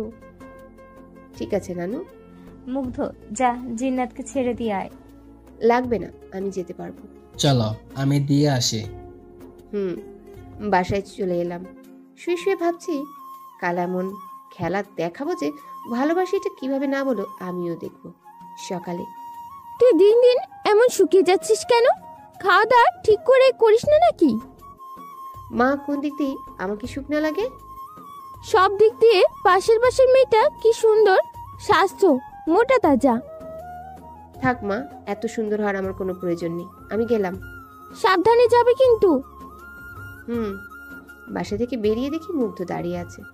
আমি বেশি কথা না বলে ওর সাথে জিন রাজ্যে চলে আসি। গিয়ে দেখি অনেক আয়োজন হচ্ছে, কারণ মুগ্ধের জন্য অনেকগুলো মেয়ে পড়িয়ে এসেছে। যাকে মুগ্ধের ভালো লাগবে তার সাথে বিয়ে হবে। মেয়েগুলো দেখতে বেশ সুন্দর, কিন্তু মনে চাচ্ছে সবগুলোকে পচা পানিতে ডুবিয়ে মারি। আমরা যাচ্ছি আর সব মেয়েরা মুগ্ধের দিকে যেভাবে তাকিয়ে আছে যেন এখনই খেয়ে ফেলবে। সম্ভব হলে এখনই মুগ্ধকে পকেটে করে রেখে দিতাম। রাজমহল এত সুন্দর করে সাজানো হয়েছে, শুধু মুগ্ধের জন্য মেয়েরা এসেছে তার জন্য নয়। আগে আগে দেখো হোতা হে ক্যা। আমি বেশ হাসি খুশি ভাবে কথা বলছি, এতে বেশ অনেকটাই অবাক হয়। আরে মুগ্ধ, একটা ভালো কাপড় পরো না, এত পরিদের সামনে যাবে, একটু স্টাইলে যাবে। এটা তুমি কি বলছো? আজ কি হলো তোমার? কি আর হবে, কিছু না। যাও না, রেডি হও। আমিও তাড়াতাড়ি রেডি হই। তুমি কেন রেডি হবে? কারণ তো একটা আছে, কিন্তু এটা বলার সময় নেই, পরে বলবো। এখন আমি গেলাম রেডি হতে। কিছুক্ষণ পর আমি রেডি হয়ে আসি। আমি নীল কালার গাউন পরি আর হালকা সাজ। সামনে তাকিয়ে দেখি মুগ্ধ আসছে। আজ ওকে দেখে আরেক দফা ক্রাশ খেলাম। মুগ্ধ নীল ড্রেস পরেছে, নীল ড্রেস, নীল চোখ, অসাধারণ। ওর চোখে তাকালে মনে হয় হারিয়ে যায়। আমিও কম লাগছি না, তাই একটু ভাব দেখিয়ে সামনে যাই। আমাকে দেখে অবাক হয়ে গেছে হয়তো, ভাবছে আমি এত সুন্দর করে কেন সাজলাম। আমি জানি আমাকে সুন্দর লাগছে, তাই বলে এইভাবে তাকানোর কিছু হয় নাই। তুমি এত সুন্দর করে কেন সেজেছো? তার মানে মানছো যে আমাকে সুন্দর লাগছে? যাক, তোমার পছন্দ হয়েছে মানে ওদেরও পছন্দ হবে। কাদের? সামনে দেখো। মুগ্ধ সামনে তাকিয়ে দেখে ওরির সাথে সাথে অনেকগুলো যুবক জিনও এসেছে। এত ছেলে এখানে কি করছে? তুমি যেমন বিয়ে করার জন্য মেয়ে দেখবা, তেমনি আমি ছেলে দেখবো বলি আমি নানু আর মুগ্ধের মায়ের কাছে চলে গেলাম। মানে? বলে মুগ্ধ আমার পিছনে পিছনে আসে। এগুলো কি হচ্ছে? তুমি বিয়ে করবে নাকি? হ্যাঁ, জিন্নাতের বিয়েও ঠিক করা হবে আজ। কিন্তু মা, জিন্নাতের তো মত লাগবে, তোমরা ওর ওপর জোর করতে পারো না। আমরা কেউ জোরাজোরি করিনি। কাল জিন্নাতই বলেছে ওর জন্য ছেলে দেখতে। কে জিন্নাত? তুমি নিজের বিয়ের কথা নিজেই বলেছো? আর এটা আমি সবার ভালোর কথা ভেবেই বলেছি। কিভাবে? দেখো, আমি আর কতদিন মা বাবাকে মিথ্যা বলে আসবো? আর সত্যি কথা তো আমি ওদের বলতে পারবো না। আর কিছুদিন পরে তো আমাকে এখানেই থাকতে হবে, তাই ভাবলাম কাউকে বিয়ে করলেই তো এখানে থাকতে পারবো, আর মা বাবা ভাববে শ্বশুর বাড়ি আছে। বিয়ের জন্য তোমার মা বাবা রাজি হবে? ওদের রাজি করানো 1 মিনিটের ব্যাপার। তোর এতে সমস্যা কেন? আমার আবার কি সমস্যা থাকবে? আমি আর মুগ্ধ সবার সামনে গেলাম। অরিরা এক সাইডে আর জিনের এক সাইডে বসেছিল। আমাদের দেখে দাঁড়ালো। আমি আর মুগ্ধর সামনে এক সোফায় বসলাম। আমাদের সাথে সাথে সবাই বসলো। সব ছেলেরা আমার দিকেই তাকিয়ে আছে, নিজের পরিচয় দিচ্ছে। মুগ্ধের দিকে তাকিয়ে দেখে মুখ রাগে লাল হয়ে আছে। ভাবলাম আর একটু জ্বালিয়ে দিলে কেমন হয়। মুগ্ধ, ওই জিনটা দেখো, বেশ হ্যান্ডসাম কিন্তু। আর ওই ছেলেটার কি সুন্দর বডি, জাস্ট ওয়াও। কেন করছো এসব? এখনো করিনি, কিন্তু করব বিয়ে, কারণ তুমি বিয়ে করবা আর আমি কি চেয়ে চেয়ে দেখবো নাকি? আর তাছাড়া ছেলেগুলো দেখতে কিন্তু হেভি। মুগ্ধের চেহারা দেখার মতো, পুরোই টমেটো। আরে তুমি তো পরিতে দেখছোই না, দেখো কি সুন্দর সুন্দর সবাই তোমার সাথে মানাবে। ঠিক বলছো। কথাটা শুনে বুকটা আমার চিড়ে গেল, তাও একটা হাসি দিলাম। আর আমার মনে হচ্ছে ওই ছেলেটার সাথে আমাকে বেশ মানাবে, কি বলো? জিজ্ঞাসা করার সাথে সাথে আমার দিকে এমন করে তাকালো যেন এখনই মেরে ফেলবে। আমি মুখ ঘুরিয়ে নিলাম। আচ্ছা, সবার কি আমাকে পছন্দ হয়েছে? সবাই হ্যাঁ বলল। শুধু কি এই জন্যে পছন্দ যে আমি কিছুদিন পর সিংহাসনে বসবো? একজন বলে উঠল, না, আপনি অনেক সুন্দর দেখতে। আপনাকে প্রথম দেখাতেই প্রেমে পড়ে যাই। আপনি যদি কোনো সাধারণ পরীও হতেন, তাও আমি আপনাকে বিয়ে করতাম। আপনার মধ্যে সুন্দর নারী পাওয়া সৌভাগ্যের স্বরূপ। এমন আর অনেকজন বলল। মুগ্ধের চেহারা দেখার মতো। আমার অনেক আনন্দ হচ্ছে, কিন্তু অনেকজন কিভাবে যেন তাকিয়ে আছে, একটু অদ্ভুত লাগছে। আমিও এমনি জিজ্ঞাসা করলাম, আমার কি সব থেকে বেশি ভালো লেগেছে? অনেকে ভালো ভালো উত্তর দিল। কিছু জনের উত্তরে আমার নিজেরও কেমন জানি লাগে। এই কিছুজন আমার ঠোঁটের উপর বলেছে, আপনার ঠোঁট আমার কাছে বেশি আকর্ষণীয় লেগেছে। আপনার ঠোঁট অনেক সুন্দর, মানে যার যেটা মনে হয় তা না ভেবেই বলে দেয়। এটা শোনার সাথে সাথে মুগ্ধ দাঁড়িয়ে পড়ে আর আমার হাত ধরে দাঁড় করায়, আমাকে ধরে টেনে নিয়ে যেতে নেয়। আমি তাড়াতাড়ি বলি সবাইকে, আমাদের মতামত একটু পরে এসে জানাবো। আর বলা শেষ করতে না করতে আমাকে টেনে নিয়ে যায়। দেখেই বোঝা যাচ্ছে বেশ রেগে আছে। আমাকে তার রুমে নিয়ে যায়, নিয়ে দরজা লাগিয়ে দেয়। মুগ্ধ কি কিছু বলার আগেই আমাকে দেয়ালের সাথে ঠেকে আমার ঠোঁটে ঠোঁট লাগিয়ে দেয়। সব রাগ আমার ঠোঁটের উপর দিয়ে ঢালছে। এমনভাবে রেগে আছে আমি ছাড়াতেই পারছি না। আমার ঠোঁটের সব লিপস্টিক মনে হচ্ছে খেয়েই ফেলেছে। ক্লান্ত হয়ে ওকে ছাড়ানোর চেষ্টা ছেড়ে দিয়ে চোখ বন্ধ করে নিই। এখনও ছাড়ছে না, এবার ব্যথা পাচ্ছি। আমার দম বন্ধ হয়ে আসছে। অনেকক্ষণ পরে ছাড়লো। আমি হাঁপাচ্ছি। চুপচাপ এখানে বসে থাকবে, নিচে আসার ভুলও করবে না। এই অবস্থায় আমি নিচেও যেতে পারবো না। আমার সাথে এমন কেন করলে? এখনো তো কিছুই করেনি। আমার কথা না শুনলে তোমার জন্য ভালো হবে না। রাগে গজগজ করতে করতে চলে গেল, সাথে দরজা বন্ধ করে। আমি শুধু চলে যাওয়ার দিকে তাকিয়ে রইলাম। আয়নার দিকে তাকিয়ে দেখি ঠোঁটের আর অবস্থা নেই। লিপস্টিক তো নেই, তাও ফুলে লাল হয়ে আছে। কিছুক্ষণ আগে ঘটে যাওয়া ঘটনার জন্য এখন আমার লজ্জা করছে। আমি একটু নিজেকে ঠিক করে নিলাম। চাইলেই দরজা খুলে যেতে পারি, কিন্তু যাব না, কারণ মুগ্ধ অনেক রেগে আছে। যদি রাগের মাথায় কিছু করে বসে তখন। অনেকক্ষণ পর মুগ্ধ এলো, মনে হয় রাগটা কিছুটা কমেছে। কি করলে এটা? এটা যদি সবাই জানতে পারে, তাহলে আমাকে বিয়ে করবে? বিয়ে করা লাগবে না, আমি সবাইকে ভাগিয়ে দিয়েছি। কেন? কারণ আমি তোমাকে অন্য কারোর হতে জীবনও দিব না, বুঝলে? কিন্তু কেন? তুমি তো আমাকে ভালোবাসো না। কে বলেছে বাসি না? অনেক ভালোবাসি। সেই ছোট্ট থেকে সবসময় তোমাকে দূর থেকে দেখতাম। আমার থেকে বেশি ভালো তোমাকে কেউ বাঁচতে পারবে না। সেটা তো আমি জানি, শুধু তোমার মুখ থেকেই শুনতে চাইছিলাম। শোনা হয়েছে, এবার তোমার মুখ থেকে যেন অন্য কারোর নাম না শুনে, বুঝেছো? এইভাবে কেউ প্রপোজ করে? Unromantic person. সেটা তো বিয়ের পরেই বুঝাবো। আচ্ছা, দেখা যাবে। আর নানু আর মাকে কি বলবে? ওদের আমি সামলে নিয়েছি। তাহলে তো ভালো। এখন আমার যাওয়া লাগবে বাসায়। এত তাড়াতাড়ি? আজ মা তাড়াতাড়ি বাসায় ফিরতে বলেছে। ঠিক আছে, চলো আমি দিয়ে আসি। মুগ্ধ আমাকে বাসায় পৌঁছে দেয়। জানালা দিয়ে ঢুকতে ঢুকতে অভ্যাস হয়ে গেছে, তাই আজকেও জানালা দিয়ে ঢুকে পড়ি। আমি শাওয়ার নিচুল মুছতে মুছতে ওপর থেকে নিচে নামি। বাবা মা আমার দিকে হা করে তাকিয়ে আছে। কি হলো, ভূত দেখার মতো তাকিয়ে আছো কেন? ভূত দেখার মতোই তো তুই। ওপর থেকে কিভাবে নামলি? কিভাবে মানে? সিঁড়ি দিয়ে। সে তো আমরা দেখতেই পারছি, কিন্তু আমরা এখানে অনেকক্ষণ ধরে বসে আছি, তোকে তো ভেতরে আসতে দেখলাম না। উপস, না মানে আমি এসেছি হয়তো তোমরা খেয়াল করোনি। কিন্তু দরজা তো তালা মারা। আরে আমি যখন এসেছি তখন খোলা ছিল। আজকাল তোমরা খেয়াল যে কোথায় থাকে। ঠিক বলছিস, তোর মায়ের আজকাল কিছু মনে থাকে না। আরে রে মা, খেতে দাও তো, অনেক ক্ষুধা লেগেছে। বস, আমি দিচ্ছি। ওর শরীরের ঘ্রাণ যে আমার অনেক চেনা। আমার পেটে চাপ দিয়ে ধরেছে। আমি আর নিজের মাঝে নেই। আমি সামনের দিকে ফিরি। মুগ্ধের মুখ ঠিক আমার মুখের সামনে। মুগ্ধের নিঃশ্বাস আমার মুখে পড়ছে। তার এই নেশা ভরা চোখ আর পাগল করা গায়ের ঘ্রাণ। আমি কিছু না ভেবেই চোখ বন্ধ করে ঠোঁটের ঠোঁট লাগে। ঠিক আছে, আমার সাথে এক জায়গায় যাবে? কোথায়? পৃথিবীতে দেখার মতো অনেক সুন্দর জায়গা আছে, যাবে কিনা বলো? ঠিক আছে, চলো। বলে আমার হাত ধরে একটা চাঁদ দিল। মুহূর্তের মধ্যে আমি কোথায় থেকে কোথায় এসে গেলাম। জায়গাটা বেশ সুন্দর, চাঁদনি রাত, চারদিকে নানা রকম। তুমি আমাকে বিশ্বাস করো তো? নিজের থেকেও বেশি। কোনোদিন ছেড়ে যাবে না তো? কোনোদিন না। তুমি এসব বলছো কেন? এমনি। কি করে তোমাকে সত্যিটা বলবো? আমি নিরুপায়, আমাকে এটা করতে হবে। পারলে আমাকে ক্ষমা করে দিও। মুগ্ধকে কেন? তুমি তো আছো। তুমি আমার পাশে থাকলে আমার কোনো চিন্তা নেই। এত বিশ্বাস কারোর উপর করা ঠিক না। কারো উপর না, শুধু তোমার উপর, বুঝলে? যাও এখন। তোমার কি মন খারাপ? কিছু হয়েছে? না, কিছু না।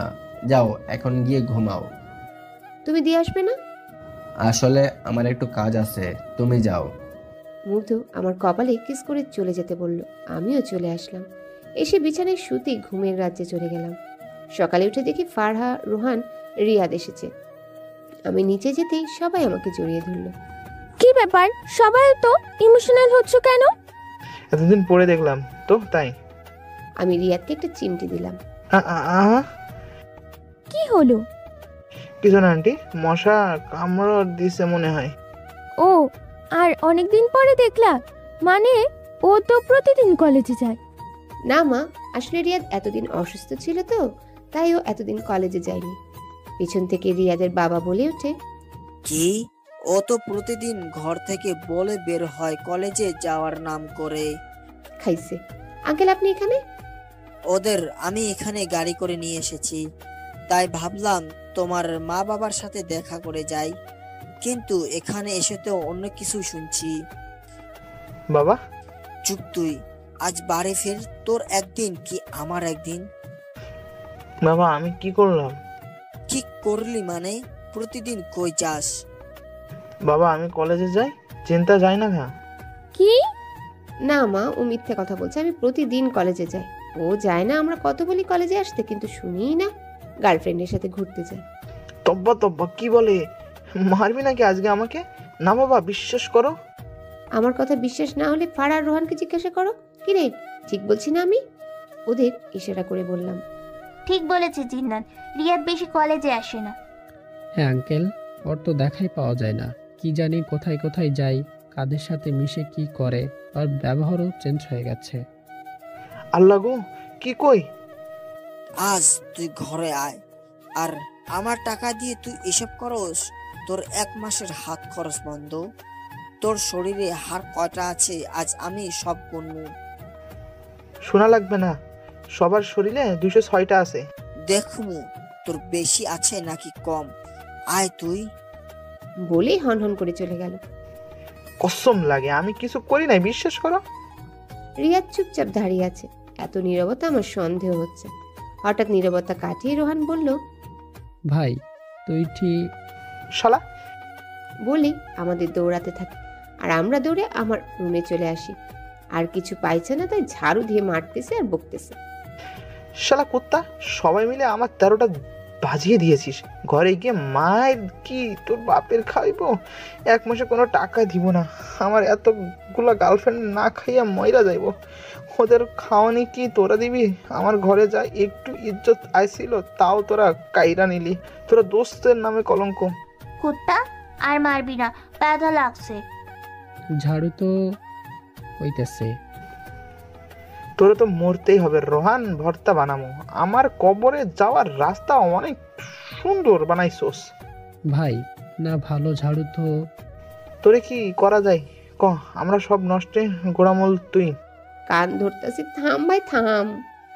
ঠিক আছে, মাফ করলাম। ওদের সাথে কতক্ষণ কথা বলে রেডি হয়ে নিলাম। ওদের সাথে একসাথে বের হব না বলে মা সন্দেহ করবে। খেতে আয় সবাই। আমরা সবাই খাবার খাচ্ছি। রিয়াদ বাবা, ঠিক মতো পড়াশোনা করো। তোমার বাবা মার কত স্বপ্ন তোমায় নিয়ে। মা কতক্ষণ জ্ঞান দিল রিয়াদকে, আর রিয়াদ বারবার আমার দিকে তাকাচ্ছিল।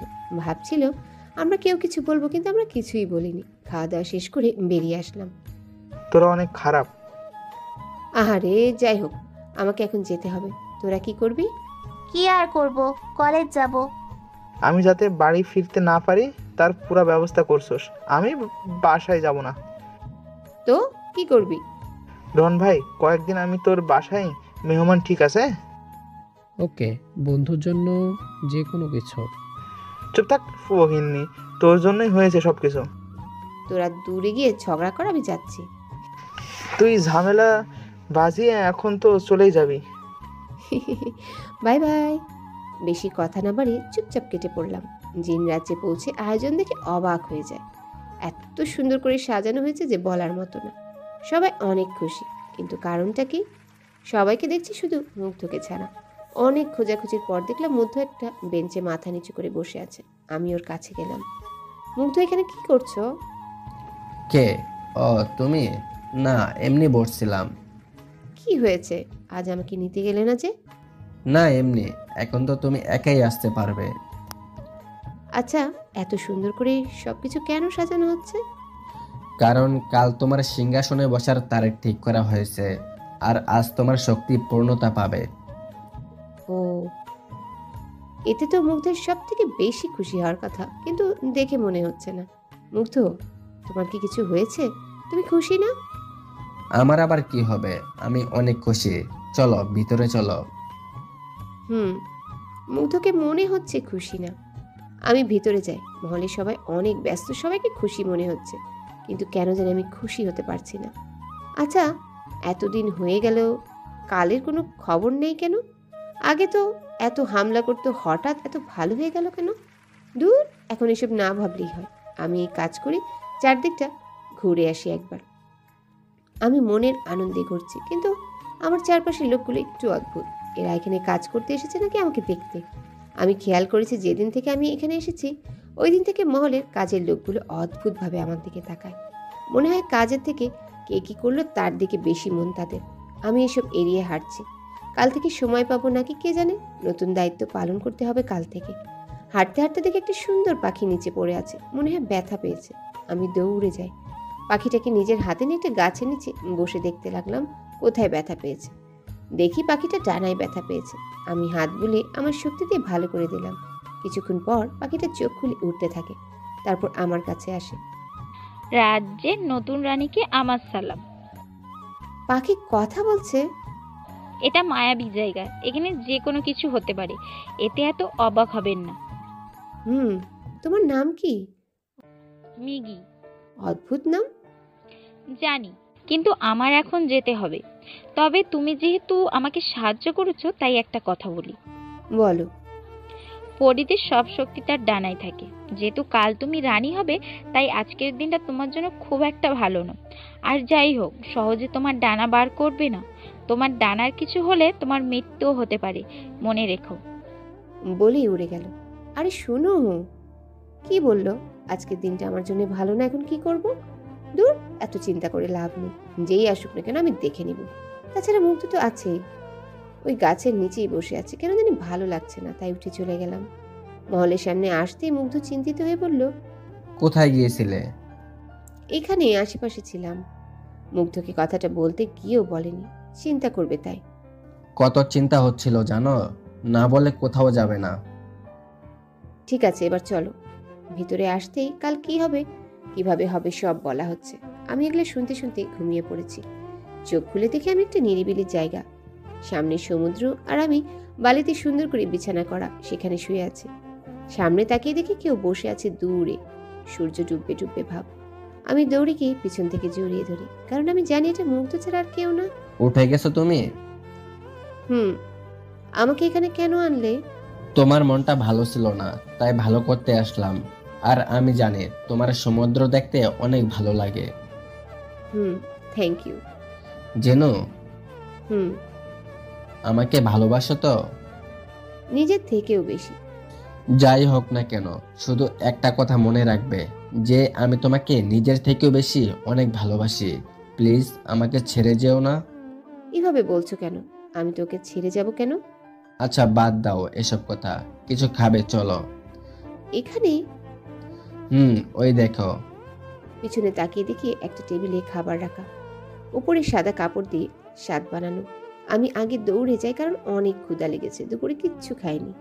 বেশ ভালো ভালো খাবার। আমি খেতে বসে পড়ি। তুমিও আসো, খাও। না, আমি খাবো না, আমার খিদে নেই, তুমি খাও। মুগ্ধের মুখে হাসি, কিন্তু চোখ অন্য কিছু বলছে। তুমি কি কিছু লুকাচ্ছ? কে লুকাবো? খাবারের সময় এত কথা বলে না, খাও চুপচাপ। আমি চুপচাপ খেয়ে নিলাম, খেয়ে বসে আছি। মুগ্ধ আমার বাসায় যেতে হবে আজ, এমনি দেরি হয়ে গেছে। আমার কাছে এসে বসো, একটু পরে যাবে। কিন্তু আসো না। আমি মুগ্ধের পাশে গিয়ে বসি। জিনু, তোমার ডানা দুটো বের করো তো। কেন? ডানা দুটোই তুমি আরো বেশি সুন্দর লাগো, তোমায় আমায় এভাবে দেখতে ইচ্ছে করছে। কিন্তু আমার ইচ্ছে পূরণ করবে না? আমি তো মুগ্ধের সাথেই আছি, তো এখন ভয় কিসের? ঠিক আছে, আমি আমার ডানা মেলাই। মুগ্ধ কিছুক্ষণ আমার দিকে তাকিয়ে থেকে ওর চোখ যেন কিছু বলতে চাইছে, আমার ডানায় হাত বোলাচ্ছে। এখন ডানা ভেতরে নেই। থাক না কিছুক্ষণ, আমার কাঁধে মাথা রাখো। আমরা দুজনে বসেই সূর্য ডোবা দেখি। আমি মুগ্ধের হাত ধরে তার কাঁধে মাথা রেখে বসে আছি। কি যে শান্তি লাগছে বোঝাতে পারবো না। আমি মাথা রাখি। কিছুক্ষণ পর আমার কেমন যেন লাগছে, রাজ্যের ঘুম চলে আসে আমার চোখে। আমি ঘুমিয়ে পড়ি। অনেকক্ষণ পর ঘুম ভাঙে। আমি খুব কষ্টে চোখ খুলি। আমার অনেক কষ্ট হচ্ছে, ব্যথায় উঠতে পারছি না। অনেক ব্যথা করছে, কোনো মতে উঠে বসি। ভালো করে তাকিয়ে দেখি আমার শরীরে রক্ত মাখানো। আমার পাশে চোখ যেতেই মাথা ঘুরে গেল। আমার দুটো ডানা কাটা অবস্থায় পড়ে রয়েছে। আমি চিৎকার করে মুগ্ধকে ডাকছি, কিন্তু কেউ নেই। আমি উঠে দাঁড়াতে পারছি, যন্ত্রণায় আমার শরীর কাঁপছে। আমার কোনো শক্তি কাজ করছে না। ডানার সাথে সাথে আমার শক্তিও চলে গেছে। চারিদিকে অন্ধকার, বেশি দেখা যাচ্ছে না। আমি উঠে দাঁড়াতে পারছি না। আমার বিন্দু মাত্র শক্তি নেই নড়াচড়া করার মতো। মুগ্ধকে এত ডাকছি, কিন্তু কোনো খবর নেই। ওর কিছু হলো না তো?